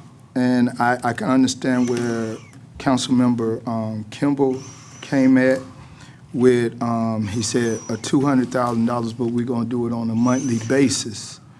I want to up that amount to $200,400. When you divide that by 12, that's $16,700 a month. 16,000. I'm trying to meet everybody halfway. Yeah, we're going to put stipulations on this, the same stipulations we all are talking about. But I think that gives us a number to start and to get things rolling. Would that work for $16,000 a month would not pay for the staff that does everything that's required for the homeless population. So There's no $200,000 administrative would not cost work. there. There's no administrative cost at that shelter. Everything is paid for services to the clients. Well, actually, sir, I beg to differ on that one. Because if we're saying the things that was sent up, your monthly services was right at about, for electric and all of those incidentals, food and everything, was right at about $7,000. I don't know where you got that number. Those was the numbers that was sent to us in an email. excluding the administrative costs and the Excluding salaries. all salaries, not Yes. administrative costs. There is no The- administrative okay, the cost. salaries. All salaries. Well, I can't operate without paying Wait, people. I was gonna get to that. Now, you said one of your intakes is already being taken care of by the veterans, correct? They work for the veterans people. Okay, so with that being said, you are providing beds for 58 other individuals, correct? Correct. Because 15 of the beds are veterans. My math is off. 58 beds, my bad. 70. 53 beds, my bad, because you got 15 that are going to the veterans, and it's a total of 78 beds, correct? We got 10 right now, veteran beds. I was told 15 We was being have paid 10 for. right now. It can go up to 15, but we currently have 10. I'm saying what I was told that's already being paid for. I'm saying what's already been paid for. We only get paid if somebody shows up for that bed. So if they don't come, we don't get paid for that. It's not like we get a set amount of money to fund those veterans. It's per veteran. That's not what I was told today, and I talked to the veterans today directly with an individual. So I'm just trying to get an understanding. You're telling me one thing, but the veterans are telling me something totally different. We get paid for a veteran. We don't even get paid for a veteran's spouse. We get paid for the veteran. Not all veterans are on that program. They come Right. to us through the VA. They have to be approved through the VA. Not Correct. everyone gets that. There are some reasons people don't get on it. Because of their DD 214s and how they got removed out of service. That's one of those reasons. But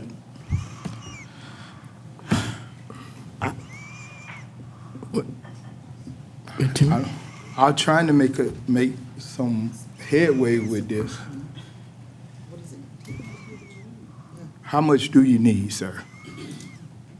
We sent the number over this afternoon. This afternoon? We didn't get that. How much? And we also had it in our breakdown from the city. The city had all these numbers. Can you tell me how much, sir? Off my head, straight off my head, it's somewhere around $60,000 a month. So at $60,000 a month times 12, that's a very, that's, okay. Mr. Cagle, can you come forward? 720,000? Okay. But we're talking just short term, you were saying, not long term. Okay, we need to. We'll Yeah, have we other can- things that happen. You can move on to the next person. Okay, thank you. Thank you. Thank you, sir. Okay. Mr. Cagle, you can come back up, please. Council, we need to move forward if we can with this. But the motion is still on the floor. Gotta remember that. This motion is on the floor. And City Attorney, would you repeat that motion, please? The motion I have is to use year-end fund balance to fund Friends in Crisis on a month-to-month basis at $7,000 a month for fiscal year '27. And I just wanted to confirm, there was discussion of amending the motion, but I did not hear a motion to amend. Is that correct? There was no motion to amend. Okay. Did you? Actually, I did. I said I would like to amend. You started, but Mayor you didn't. Pro Temp. Okay. Continue, sir, because you didn't complete it. But Is that a first- motion to amend? Yes, and I said the amount of 200,000 and 400, and then I divided it by 12, which equaled up to $16,700 a month. And then FIC told me that wouldn't work. So then I kind of got stuck. Right. I did write those numbers down. I just didn't know if that was a motion or not. I know you said you wanted to amend it. I just wanted to confirm whether that was a motion that we needed Yes, to yes, get a ma'am. second on. Was there a second? Okay, it's a second, well, again, we have to recognize the, please, we recognize that council, is there a second on that? Right now, Councilmember Nash King. Okay. Is there any discussion to amend the motion? Councilmember Brown?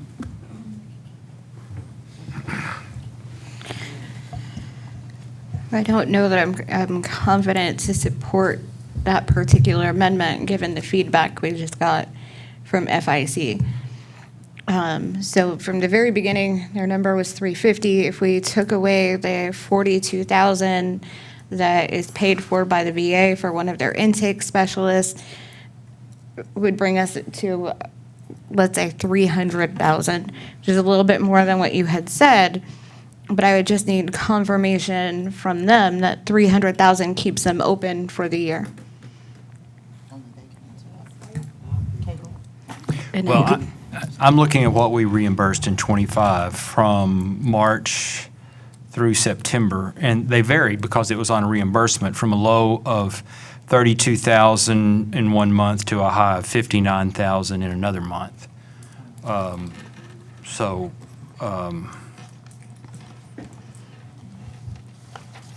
that was from 2025.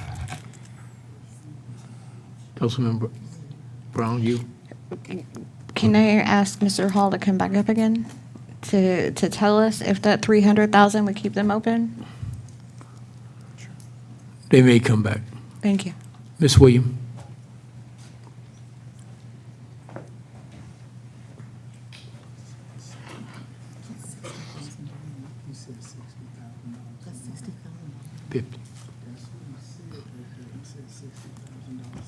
Ms. Williams, you can act. Mr. Hall, with the, so Mr. Hall. your original ask when you did your presentation was 350,000 for the year.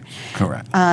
So if we were to go to 300,000, that still gives you like 10 months to raise another 50,000 from the community, which clearly we will all be trying to encourage that to happen. Would 300,000 keep you open?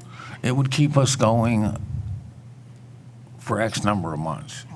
At the rate that he just looked up, 38 or 57,000 a month, if it was at the high end, that would go. So, but we need a number, 5 and your months. ask was 350. You told us that 350 was your gap funding for the Right. year. So if we're going to fund 300, that's only Most likely. 50,000 less than your gap funding request. I'm Yes. trying here. I know. So, but with that, there would be, it would have to be restricted for uses of operating the emergency overnight homeless shelter only. Well, it's always been restricted. Well, we haven't specifically made the motion before to restrict it, so Oh, yeah. it would just be a formal part of that. But, so it's 50,000 less than what you originally told us would keep you funded for the whole year and keep you operated as your gap funding total number. So if we were to go with 300,000, that gives you, averaging it out, about 2 months at the end of it. So 10 months from October 1 until that gap funding would fall below where you had requested. Right? Yes. Okay. So, But are we talking, because we talked two different things earlier. We talking funding, emergency overnight homeless shelter, got that? $300,000 for the year, From, starting October 1. then it's not gonna help me. I gotta get from here to October 1. So, That's why we were talking you earlier. remember back in June, I told you that even if we approved the whole 350, we wouldn't have the money until October 1, But when our then new we fiscal year talked about started. the possibility of funding it No, to sir, because year that end would have been a closeout. whole different discussion. We can only discuss money starting with the new fiscal year, starting October 1. Yes, us. Otherwise, we're talking about a whole different scenario. Correct. So what I'm asking is, if we were to approve 300,000 for the next fiscal year, starting October 1, that would keep you open for at least 10 months and give you 2 months, No. that much time. Okay, how long would that keep you open then? My problem is getting to 1 October. Okay, but that is not part of what any of the discussion has been. Okay. So, but that's okay. So we don't even have anything or mechanism on the agenda tonight to discuss funding you from September to October. There is literally no way for us to legally do that tonight, unless I am mistaken, Ms. Attorney. Right. The agenda item is talking about fiscal year '27. Right. So at no point during starting June 2nd, was there an understanding by, and I venture that I can speak for the whole council at this point, but at no point did any of us have the understanding we were talking about any funding for the current fiscal year, that every discussion was starting October 1, which is why I kept emphasizing that at that very first meeting. So I can't ask you now how we keep you open from September to October. That's got to be a whole different discussion that happens offline. What I'm saying is, should you find a way to do that and be open on October 1, and we fund you for next fiscal year at 300,000, would that keep you operating? If I found a way to go from here to there, Okay. yes, Yeah. If you're still open October 1. I won't be. Councilmember Brown. I will not be. So then we have just spun our wheels for months. Because we didn't know this was the problem. So, We've been asking for, that's why we've been asking these questions. Okay. no, that's, you're good. I know. This is what we've been trying to get to the bottom of. Okay, so let me regroup mentally for just a second. Is there any kind of emergency fundraising or any kind of emergency donations that you can go out and get to keep you going right now that then could carry on? I will help you promote these fundraisers. I will help you promote these donation drives as an individual council member. Because one, we need you to have that 1 month of spending. And then two, we can make that something ongoing to reduce, that we don't keep going through this year after year, Right. right? So, are you willing to even entertain trying to do a drive to make sure that you can stay open from September to October? Or are the plans already set and in motion and ready to go? The plans are in motion. So then there is no point in us furthering this discussion. Okay, so if that's the case, there is no point in us furthering this discussion, because any money that we would allocate would be useless, because you've already in the process of closing down operations as an emergency shelter. Even if we were to give you that $300,000 that you originally asked for, it wouldn't do any good because you're closed for a month. And you're already making plans to move on from there starting September 1. Is that what I understand? Correct. Okay, so not to be dismissive, but I think that we don't have any more questions. I don't have any more questions for you. You might want to, Okay, council. and I have one other subject to discuss, so. Okay, well, let me continue. Council, I know we've been on this, and so we have to be considerate with others here. We cannot, Mr. Cagle has been up on the floor. Thank you, sir. Thank you, Ms. Hall. Thank you so much.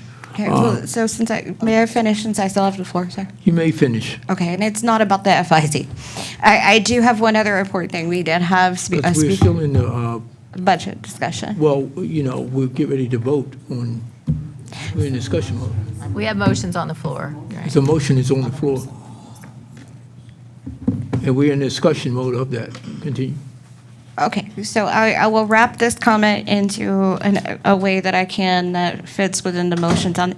Okay, can I just suspend for a moment and give them an opportunity? I believe people want to rescind motions right now. Okay.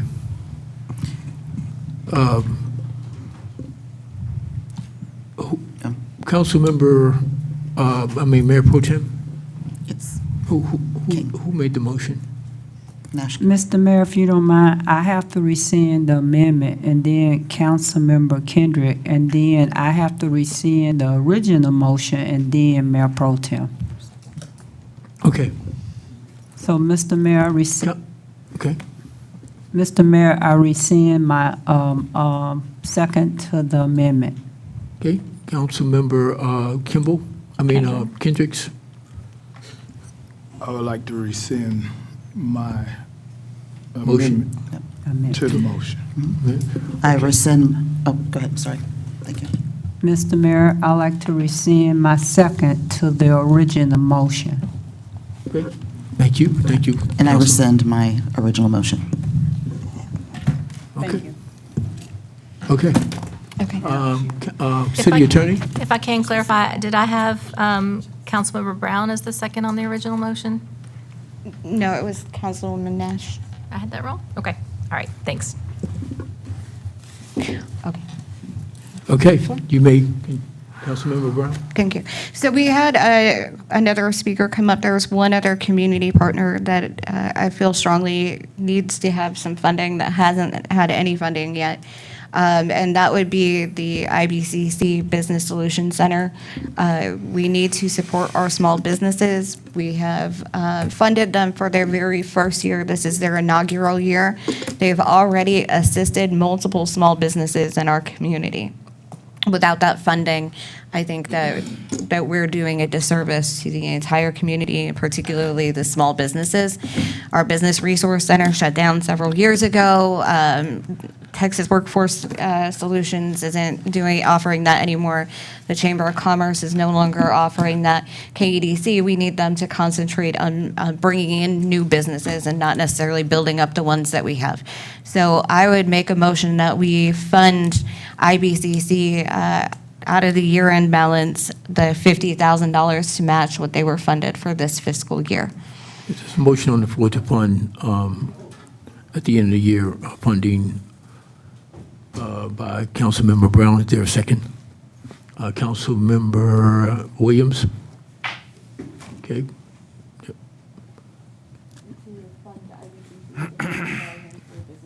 Councilmember Kimball? No, sir, that was already up there. They never cleared the board. I see. Yes. Is there a second?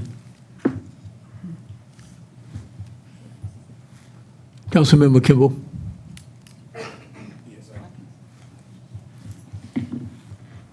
Yeah, I'll second that motion. I just want, just for the record, Discussion. I don't think we were finished with the FIC debate. I think we had people waiting to speak, at least I was, but Right. apparently we have moved on. But I don't know. So, but yeah, I'll second the motion for IBCC. Okay. Okay, any discussion? Council, Mayor Pro Tem? No discussion. Okay, So the motion is to fund IBCC for the Business Solutions Center, $50,000 out of the year-end balance. okay, if there's no discussion, Yes, there's discussion. yes, Councilmember Kimball? Thank you. So in regards to the motion, is the motion to, you said fund them for beginning October 1 for the rest of the year, or could you clarify, please? Okay, I Yes. get some clarification, Mr. Mayor, on the motion, I'm sorry. So it would be funding them for FY '27, and I think Mr. Cagle's recommendation is to use the year-end budget amount that we are anticipating that we are going to have. Is that correct, Mr. Cagle? Yes, ma'am. What is the appropriation? How much?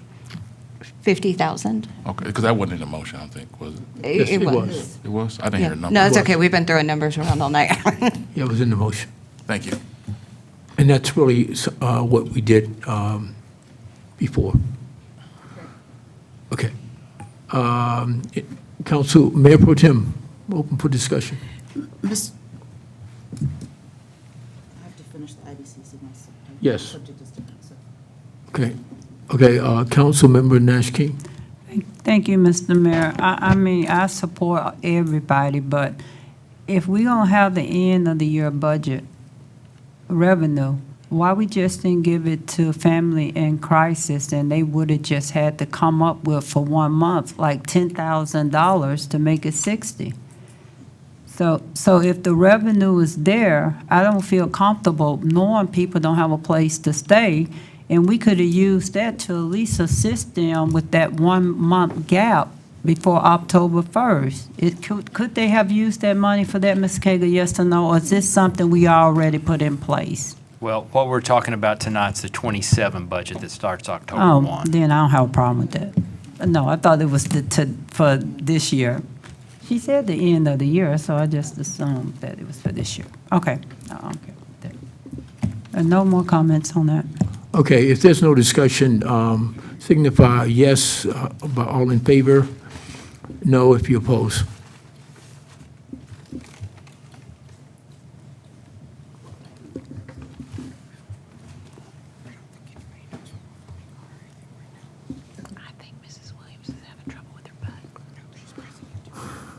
Okay, the motion passed 6-1, 6-0, 6-1 with Councilmember Bass opposed. Okay, thank you. We can continue. That's it. I'm sorry? Okay. Mayor Pro Tem?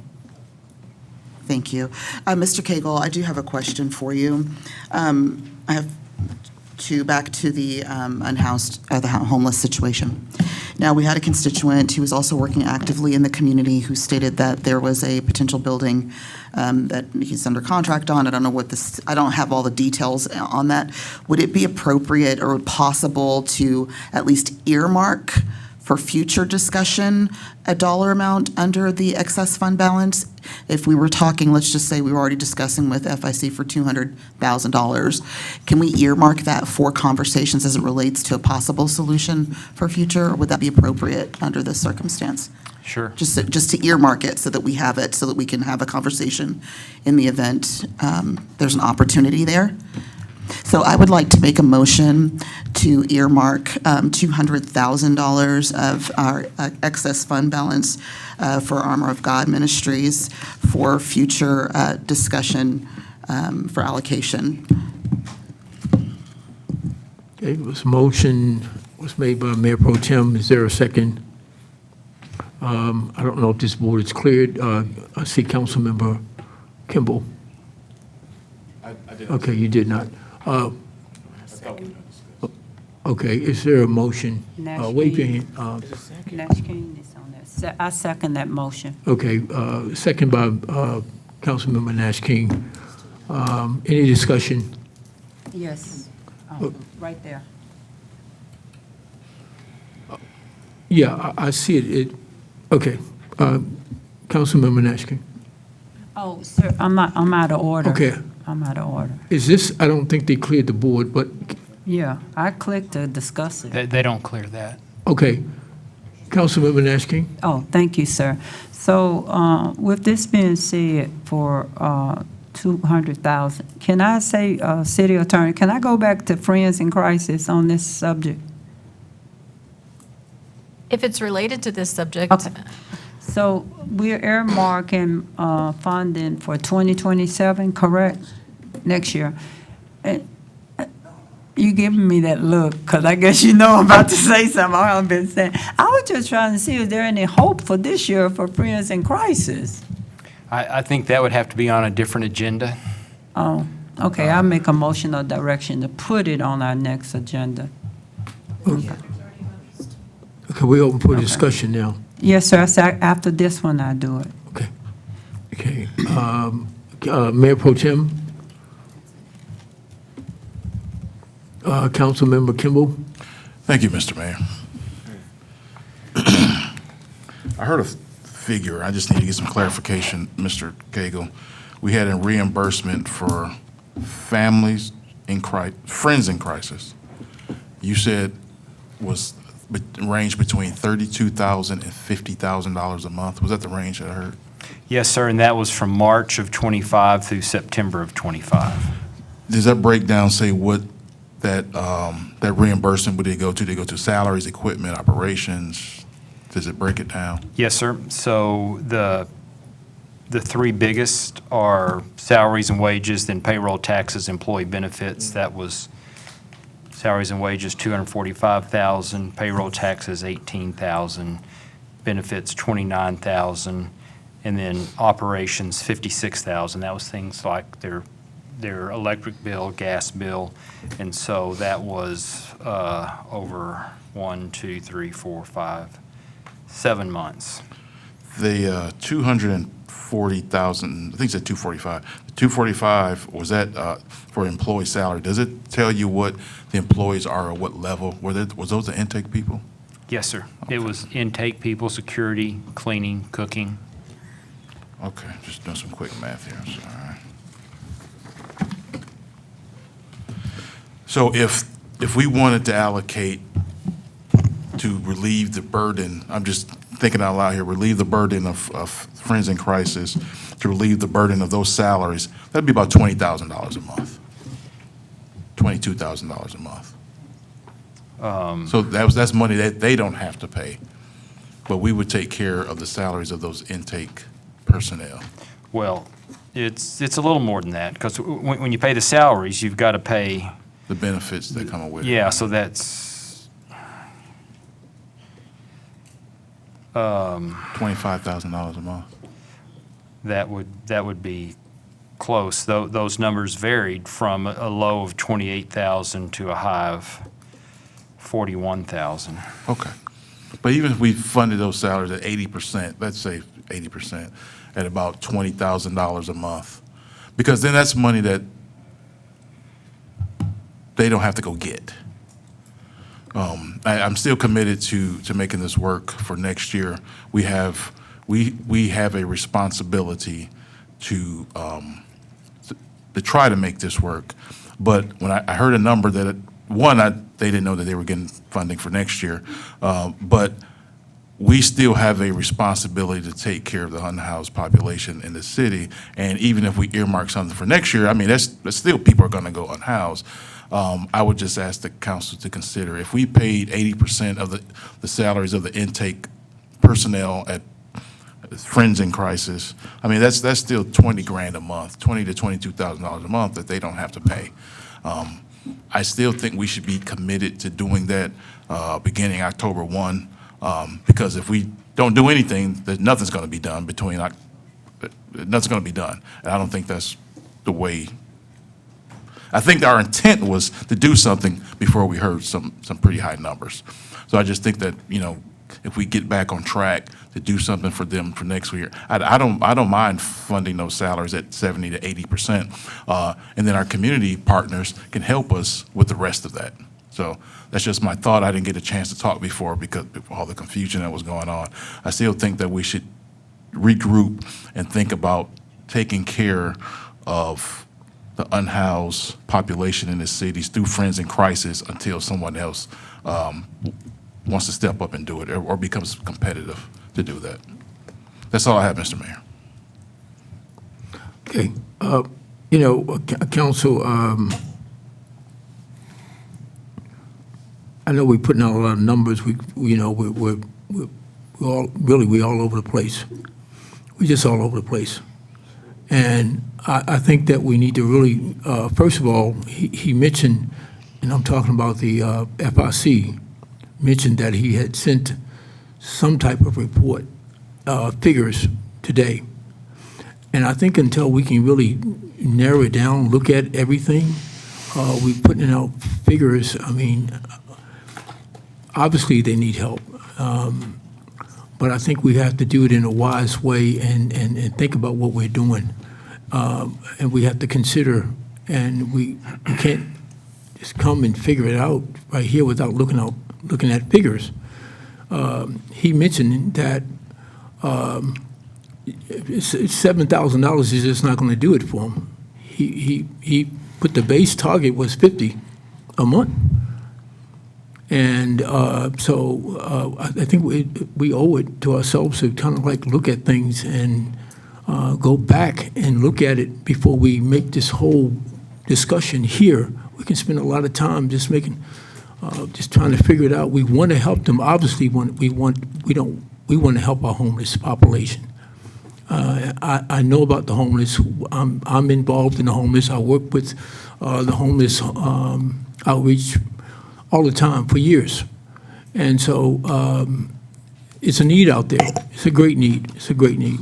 And I agree with some of the council members. They said that we all care up here. We all care. We care about our homeless population. This is not a political stunt, but we do care. And so I just think, council, that we really need to I'm just suggesting, you do what you desire to do, but we need to really give it thought. Just take some time and give it thought. Think about what we're doing. And I don't think that we have to do it today. But it's up to the council. So I just wanted to inject that. Councilmember Brown. I understand what you're saying, and I appreciate it, Mayor, but I think this is really, unless we want to call a special meeting for last week, or for next week, this is our only opportunity. Next week, we have our last public hearing. We have to vote on the budget, but it's going to be really hard to try to have staff add any expenditures into that budget next week. Or in 2 weeks, Right, on the and 2nd. and you're right, ma'am. If I could speak, I'm on your time. I'll yield to you, sure. Go ahead, continue, I'm sorry. So, Mr. Cagle, you had wanted to respond to that? Yeah, I was going to say, not exactly, because the proposal we were making was to use year-end fund balance. We weren't talking about changing any of the numbers presented here. So theoretically, you could, at your next meeting, use the same process you just used tonight. So my other concern with that, though, is that according to what Mr. Hall said when he came up, by September 1st, they will be closed. By the time we have our next meeting in 2 weeks, they will be closed. They will have shut the doors as a homeless shelter, and they will be moved on to the next phase of what they're going to be using that building for. Unless we, between now and September 1, which would still require calling a special meeting next week if we were going to fund them at all prior to October 1. If we're going to fund them before they have an opportunity to close in September, then we have to have a special meeting next week to do it. Am I correct on that one? Okay. So in the meantime, I had recommended $300,000, which is kind of in line with what Councilman Kimball had proposed. That would be $25,000 a month. Which I think what we were coming to was that if we can keep them open until October 1st, then that would keep them running, because that was about what their ask was. However, to go back to the motion on the floor, can we say, I think I want to amend that. So to take that from the $200,000 earmarked for AOG, and just earmark that for emergency homeless sheltering. And that way, if FIC remains open, we need to use the funding for that as the primary. While we're waiting for AOG to be able to open, we need to take part of it to give to FIC. There's that money there and available.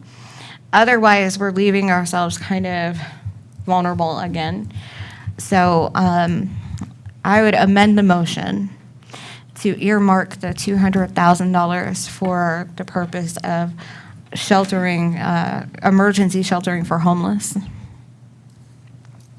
Okay, there is a motion on the floor, Councilmember Brown. Is there a second?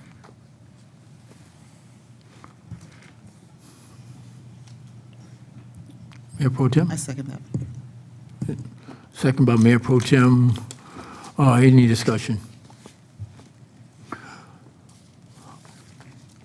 All in favor of the motion to amend, signal by yes, opposed, no.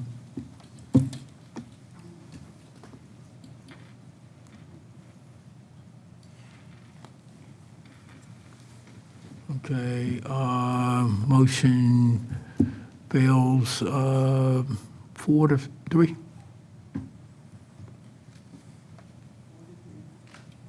Okay, thank you. Okay. We can continue. Board, I know someone pushed the button, but I cannot.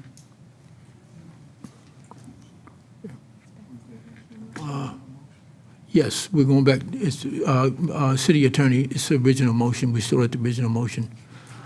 Yes, and that motion to amend failed, so you're back at the original motion as it was originally stated, to earmark the $200,000 of fund balance for fiscal year '27 for Armor of God. Okay. For future All right. consideration. Councilmember Williams. Okay, Councilmember Nash King. Sir, I want to do another motion. I just thought we was getting ready to vote. I thought we Yeah, had okay. discussed this, but mine's is still up there for after we vote. Okay, well, you know you can call a vote, okay? I'll call the vote. I have discussion. No, Second. I don't want to call the vote. Go Okay, ahead all on, right. Councilman Baston. Councilmember Nash, Councilmember Bass. So the motion is to give $200,000 to the Armor of God. Is that correct? To earmark it for future consideration. And what will the Armor of God do with this $200,000? That's the conversation for future discussion. It's just set aside. It's just set And what will the Armor of God do with this Can I answer that? $200,000 from the taxpayers of the city of Killeen? So, can I answer that, Mayor, for clarity? Well, he has the floor. You want, He's My asking a question is open for answer. Thank you. Thank you. It's just earmarked or set aside. The idea, the concept that they have regarding the transitional shelter is actually a shelter that is designed to help people uplift them out of homelessness and provide plans, job opportunities, and upward mobility. So this is a much more in-depth program that they're working on. They're just not quite there yet. So the request is to set those funds aside for future discussion with them with regards to their program to help uplift people out of homelessness. That's a very general answer. Before I would vote to earmark $200,000, I would want to see a budget of $200,000. Thank you. Councilmember Nash King? No, sir, I'm just waiting to make another motion. Okay, Mayor Pro Tem? Okay, no? Okay, if there's no further discussion, all in favor, and before we do that, City Attorney, would you repeat that motion again so we can be clear? The motion of direction is to earmark $200,000 of fund balance for fiscal year '27 for Armor of God and future consideration. Thank you. All in favor signify by yes. All opposed, no.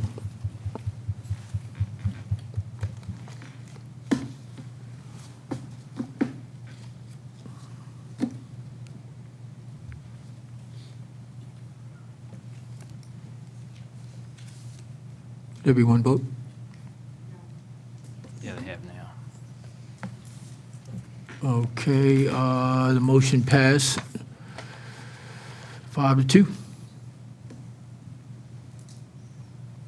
Wait, thank you. Okay,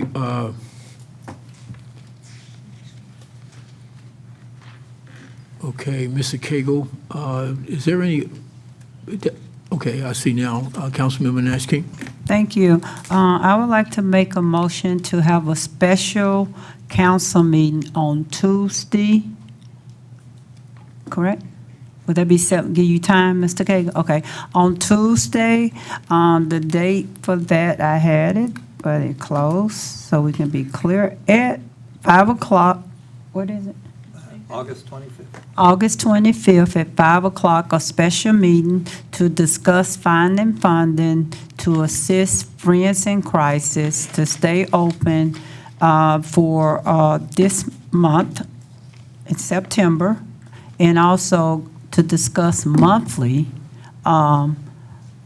revenue with stipulations added to it. That's my motion.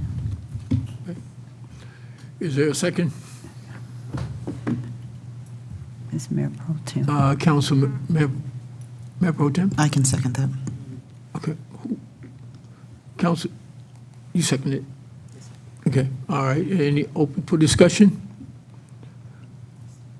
Councilmember Bass? No, my discussion is something completely different. Thank you. Okay. Okay, any discussion? If you have any discussion, raise your hand, because I cannot. Okay, there's no discussion.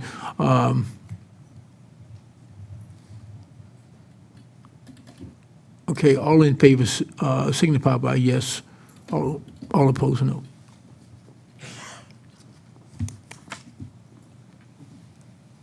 Okay, the motion passed 6-1 with Councilmember Bass opposing. Okay. Thank you.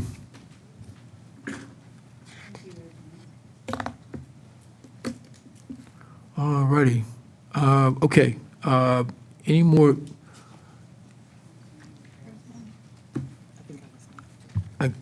Okay, I can't see, but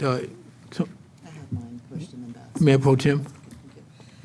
Mr. Cagle, question was asked by a constituent, and I just wanted to pose it to you for just your idea, your concept and your thought regarding COLA. When we talked about that for next year, the question was, would it make sense for the higher COLA allotment to be paid for maybe the lower paid employees and then tiered for the up to the executive level, meaning, for example, 3% COLA for 50K and under, 2% for 50K to 100K, and then 1% for anyone that's making over $100,000. Since we're dealing with budget constraints, the recommendation was that that would be more fairly balanced, distributing the fund, payroll pay for those that are earning less. What would be your recommendation or your thoughts on that, sir? No, and it depends on what fair means. And just so everybody knows, this doesn't impact me.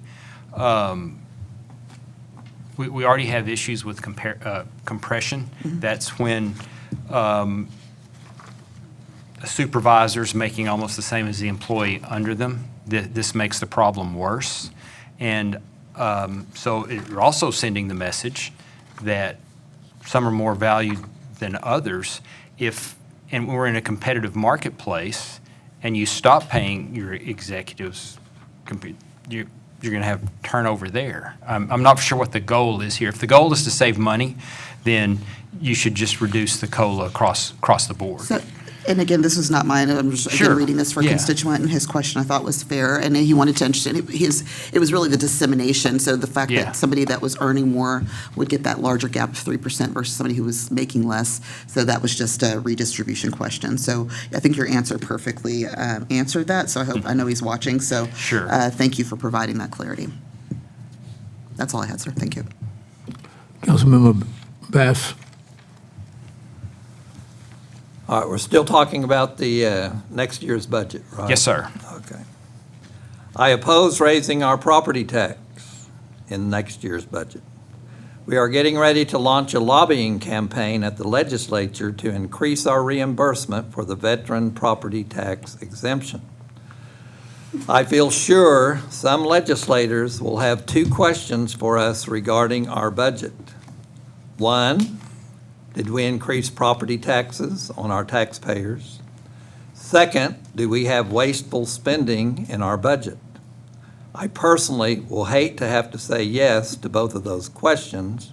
I hope I don't have to say yes.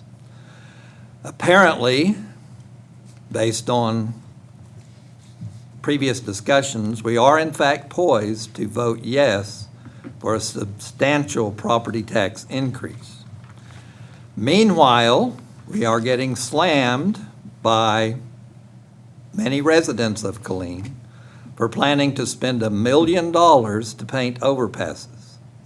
I really personally don't want to be trying to explain to legislators why we are saying we have this huge budget deficit because of the veteran property tax exemption, but at the same time, we're spending taxpayer dollars to paint murals on bridges and give $1 million to the Killeen Economic Development Corporation and $650,000 more to the HOP and $50,000 more to IBCC and $200,000 more to the Armor of God. Did any of us campaign on the slogan, "Vote for me, I'll raise your property taxes"? That does not sound like a good slogan. But yet, here we Time are, is up, sir. getting ready to raise property taxes. I respectfully Councilmember, your urge that time we is up. be extremely fiscally Councilmember conservative Bass. with our 2027 budget. You can ask. May I have another minute? Yes. I respectfully urge that we be extremely fiscally conservative with our 2027 budget. In my opinion, it will give us solid ground to stand on at the legislature when we discuss the veteran property tax issue. Thank you. Councilmember Nash King. Thank you, Mr. Mayor and Council, and I'm gonna need an extra minute. I You think can you ask for it at suspended the the end. rules. Yes, sir, thank you. I was elected by residents to take care of the city of Killeen. When we vote for our representatives at the state, no point, Mr. Bash, I much love for you, but it has to be said.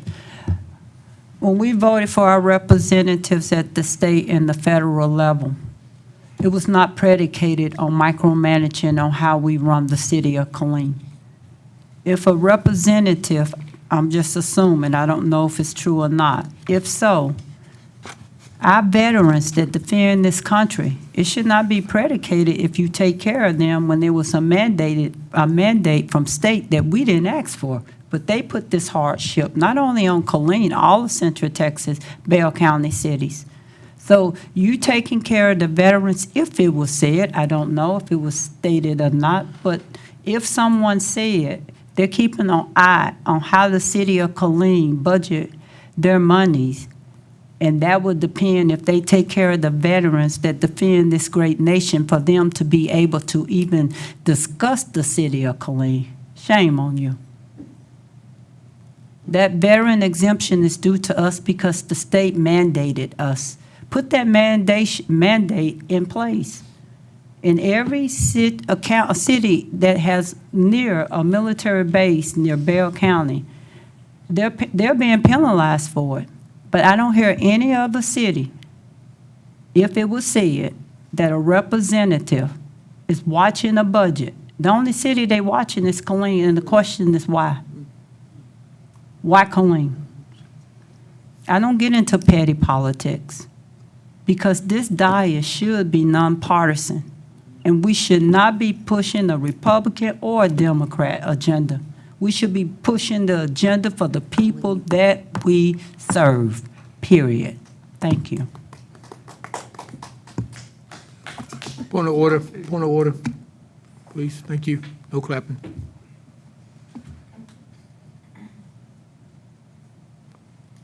Okay, all right. It says any of, Councilmember Brown? It's for the next thing you were about to ask for. What's it?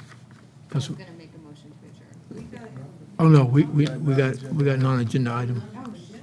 Never mind. Yeah, thank you. Yeah, I'm not okay. used to seeing. Thank you, Mr. Cagle. Yes, sir. Thank Mr. you. Cagle, thank you. You ready to go? Thank you. Calendar, folks. Oh, Mayor, I'm sorry. Yes, sir. On this one, that we lost all this in the, a motion to adopt these changes that were proposed to get the budget where it is now.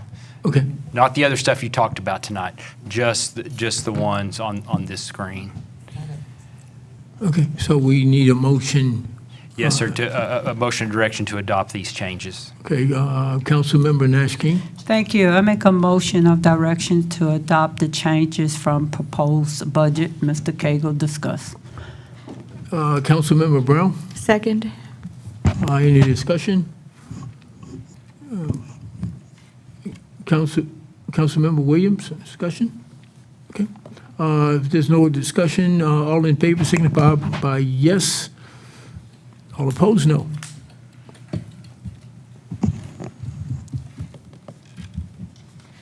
The motion passed 6-1 with Councilmember Bass opposing. Okay. Thank you, Mr. Cagle. Thank you. Thank you so much, sir. Thank you. Okay, that leads us to citizen comments on non-agenda items. Now it is time for citizen comments on items that are not listed on the agenda for the meeting tonight. Citizens will have 3 minutes to speak. Comments under this section are limited to the first 10 members of the public to sign up to speak. Mayor and council members will not discuss items that are not on the agenda, nor respond other than possible offer a brief statement or specific factual information or propose to place an item on the agenda for a future meeting. Okay, Madam City Secretary, first name. Citizens' comments on non-agenda items. We have 6 speakers signed up. First speaker is Steve Dunbar. Good evening, sir. Good evening, Mayor, City Council, Chief Kimball, good to see you again. My name is Steve Dunbar. I'm a labor attorney here in Bell County, and I represent solely first responders. In fact, nearly 20 of those are KPD officers, and another dozen or so I've consulted with about internal matters. Honestly, I'm here to apologize. I'm here to apologize to you because you're not getting the services that you expect, and it's not from your officers. It's from the administration that governs these officers. They're being held back because they feel like any action they take to enforce the law is going to end up with them in internal affairs. And the numbers show that they're actually correct. An officer can't go hands-on, can't arrest someone. They're not getting the complaints from the citizens, they're getting it from internal, from above the supervisor level. It's not only officers, it's also the supervisors. In a recent use of force case, every use of force case gets a review by the supervisor. Sergeant first, they approved it, no policy found, no policy violation. The lieutenant looks at it, no policy violation found, but it gets to above the lieutenant and not quite to the assistant chief and the chief, they find a violation. Now, not only is the officer filed on, but so is the supervisor. So the supervisors are gun shy, pardon the pun, about supporting their officers because they'll end up in internal affairs also. Another recent case, a Fourth Amendment case, which is actually the reason that got me out tonight. Officers went to arrest a domestic violence suspect who choked a victim, a pregnant victim. He was standing in the doorway for nearly 30 to 35 minutes. And when they arrested him, he went quietly, didn't resist. Charges taken by the DA. However, again, the same individual, patrol commander, finds issue with this, orders the lieutenant to file a complaint. Now, you can't be the complainant and the individual who doles out the discipline. But he did. 3 officers received reprimands. 2 were suspended for making a lawful arrest in a doorway. It's called a warrantless doorway arrest. Cases out of the Fifth Circuit support that. And when the officer went to get his reprimand, he argued these cases, and what he was met with was, you sure you want to die on that hill? After, of course, he turned off the recorder. The most concerning piece of this was that he said, when I watched that video, granted, there was no resistance. When I watched that video, it took me back to when my grandparents were ripped out of their house during the Vietnam War, assaulted, and eventually killed. I'm sorry, that rings to me as a fitness for duty issue. If you're seeing a non-resistive citizen being arrested and you equate it to back in the Vietnam War, there's something going on there. And I think it calls into question this commander's ability to govern.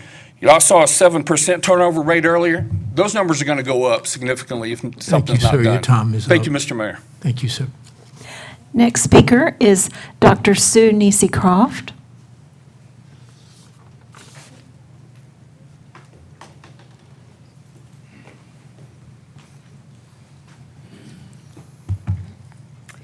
Good evening once again, Honorable Hello, Mayor ma'am. and council members. I'm here tonight during the citizens' comment period to formally introduce a community-driven solution to our Northside food desert, the Northside Cooperative Market, it's a co-op. Over the past week, our grassroots initiative has exploded. A single post online garden, over 1,800 views, and we already have 25 dedicated Killeen citizens wanting to sign up to form our initial steering committee. The community is organized and ready to work. We are taking matters into our own hands because traditional avenues are stalled. We are fully aware of the 50-year corporate deed restriction holding back the old Gray Street building. We recognize that the Clean Economic Development Corporation Type 4A designation severely limits our ability to directly fund retail and grocery developments. The current economic tools in place are not legally designed to bring a grocery store to the north side of Killeen. Thanks for that conversation you had with EDC about helping, because traditional systems and open market developers are failing to guarantee healthy food access. We are building a consumer-owned cooperative association under Chapter 251 of the Texas Business Organization Code. We are not waiting for an outside corporation to save us. We are going to own the grocery store and save ourselves. While the citizens are bringing the people power and the member equity, we cannot do this entirely alone. We need the explicit partnership of this council tonight. I am asking the city to support us in 3 specific ways. Direct city staff to identify city-owned parcels on the north side that completely bypass predatory deed restrictions and work us to with us to secure a long-term, low-cost lease, and you've already done that in the previous discussion with KEDC. Earmark federal community development block grant or neighborhood stabilization funds to help fund our professional third-party market feasibility study, and we know that's going to pass already. Assign an economic development or city planning representative to sit down with our 25-member steering committee so that we can align our business plan with the city's master zoning roadmap. The 25 founders of the Northside Cooperative Market are prepared to invest their own time, capital, and labor to feed our neighborhood. We just need our local government to provide the structural foundation, and I want to thank JT for offering his building, but unfortunately, he's not going to be there. May I have an additional minute, please? No, ma'am. You may not. Thank you. Councilmember Brown. The only thing that I can comment on this is to point out that as per our earlier conversation, our structure within KEDC does allow that organization to assist us in economic development incentives for a grocery store. Thank you. City Secretary. Next speaker is Dr. Cameron Cochran. Having fun tonight. I would like answers to my 2 questions. My 2 questions are, if you look at your agenda here, the very last page, the Killeen Police Department's going to be having an event at the Killeen Civic and Conference Center. That's going to be in September. The Killeen Chamber of Commerce is going to have an event at the Killeen Conference Center. The Youth Advisory Commission is going to have a meeting or a conference at the Killeen Civic and Conference Center. However, for some strange reason, I'm trying to figure out why a city-sponsored event is going to be held at a private business. Yes, a seminar on September 16th is going to be held at a brewery. Can you tell me why? Next thing, I'm here to discuss what we've all seen. I typically watch these sessions at home, and I've witnessed for the past 3 months a district city council member, I've witnessed his action on 3 different events belittle a fellow council member, show disrespect towards a fellow council member, and kind of speak over that council member and say, oh, he's showing leadership. Well, to me, he's not. So this guy continues to be a bully, even though he says he's not. I would like to remind everyone that with a previous city council, that mayor respected the dais and told the city manager to leave for 30 days and told a District 3 council member to leave for 1 meeting. Unfortunately, I haven't seen this district council member, who again belittles fellow council member, reprimanded or leaving. He has remained in his seat. Mayor, I ask you tonight to take charge and your city council members and hold them accountable. Will you commit to delivering punishment to your own city council members when they violate decorum? Madam City Secretary? Next speaker is Christian Bishop, if he is still here. All right. I was trying to come to non-agenda citizen comments to discuss my own personal ideas for homeless outreach and ways that we can, I know it's not exactly a fun conversation, but, you know, there's also a lot said Sir, could you today. speak in the mic? First of all, David Bass, how dare you insinuate that any veteran who is living in the streets, Point of order, sir.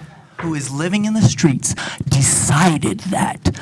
I could give you a minuscule amount of veterans that have decided that because of their trauma, Mr. Bishop.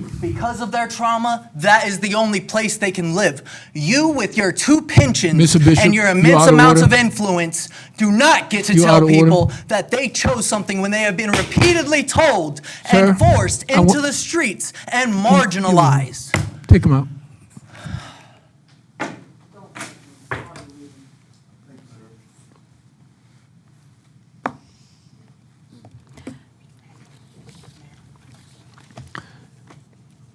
Madam City Secretary? Next speaker, Anka Nigu.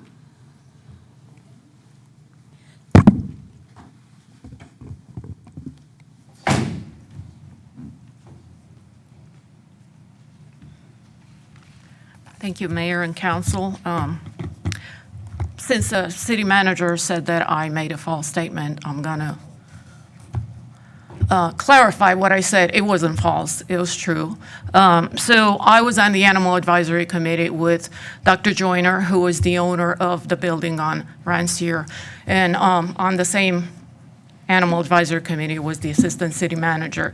So indeed, the owner of that building was directly associated with the Assistant City Manager, who directly reports to the City Manager. And the City Manager approves whatever she does, whatever the Assistant City Manager. So my claim, my statement was indeed true. People contact me to ask me for help, and I do my own investigation, and that's when I found out, well, first of all, in Killeen, animal control is under the City Manager. And I found out that the City Manager hired a convicted felon to enforce laws related to animals. This wouldn't happen under the police department. That would be an automatic disqualification.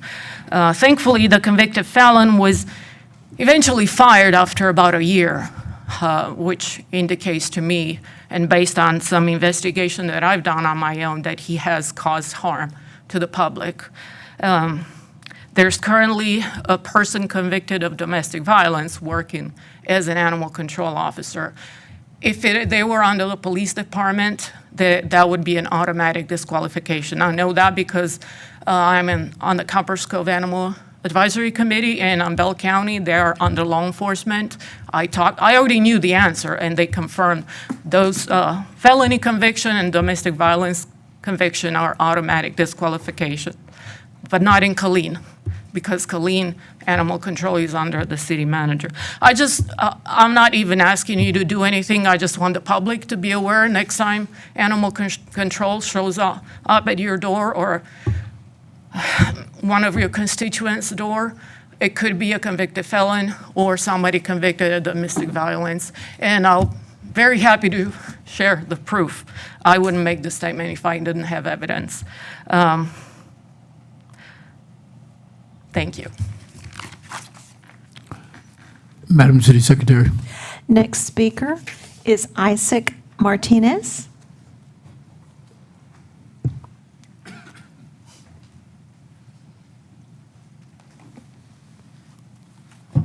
Good evening, everyone. I know you all had an Good interesting evening, night. sir.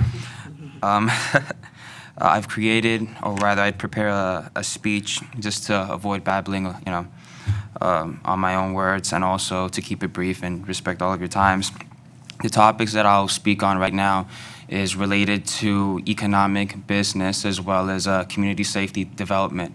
So with that being said, I'll start with it. To Mayor and members of the City Council, my name is Isaac Martinez. I'm a service member out of Fort Hood, speaking as a private citizen who cares deeply about this community. I've seen firsthand that Killeen has great potential, but it needs a practical strategy to move forward. I come before you today with 4 cost-effective solutions to drive growth and keep us safe without straining the city budget. Outside of downtown, the issues are clear: vacant storefronts, parks lacking surveillance, and dark streets. Here are my 4 outlined proposals. First, we can review vacant storefronts with the Chapter 380 tax rebate program. This is a fully self-funding. Rebates apply only to newly generated sales tax above a 0 baseline, eliminating financial risk while creating jobs. Second, we can support local business owners citywide by expanding storefront grants and permit fee waivers past downtown. Bringing these programs to key corridors encourages private capital investment without city infrastructure spending. Third, to get empty lots back on tax rolls, the city can publish a ready lots catalog with mapped utilities and offer a 10-day fast pass permit review for repeated floor plans. This cuts red tape and sparks quick development. Finally, we can improve public safety by partnering with Encore to upgrade streetlights to bright LEDs without trenching costs, while using federal grant funds for solar security cameras in high-use parks. These 4 updates provide a clear roadmap for private investment and safety. Since my time here is short, I will provide copies of my full proposal following the session, which covered the finer details and specific logistics. I respectfully ask the council to schedule a discussion on these proposals in an upcoming work session. Thank you for your leadership. God bless you all. Thank you, sir, and thank you for your service. Madam City Secretary. Mr. Martinez was the last speaker. Okay. All right. Councilmember Brown? Okay, I have one comment back to Mr. Martinez. For Mr. Martinez. Just to let you know, I appreciate all those. We have looked into upgrading to LED lights before for street lights. It is something that Encore is going to charge us tens of millions of dollars for, but we can talk offline. And with that, I move to adjourn. Yes, second. No discussion, all in favor? Aye. Meeting's adjourned.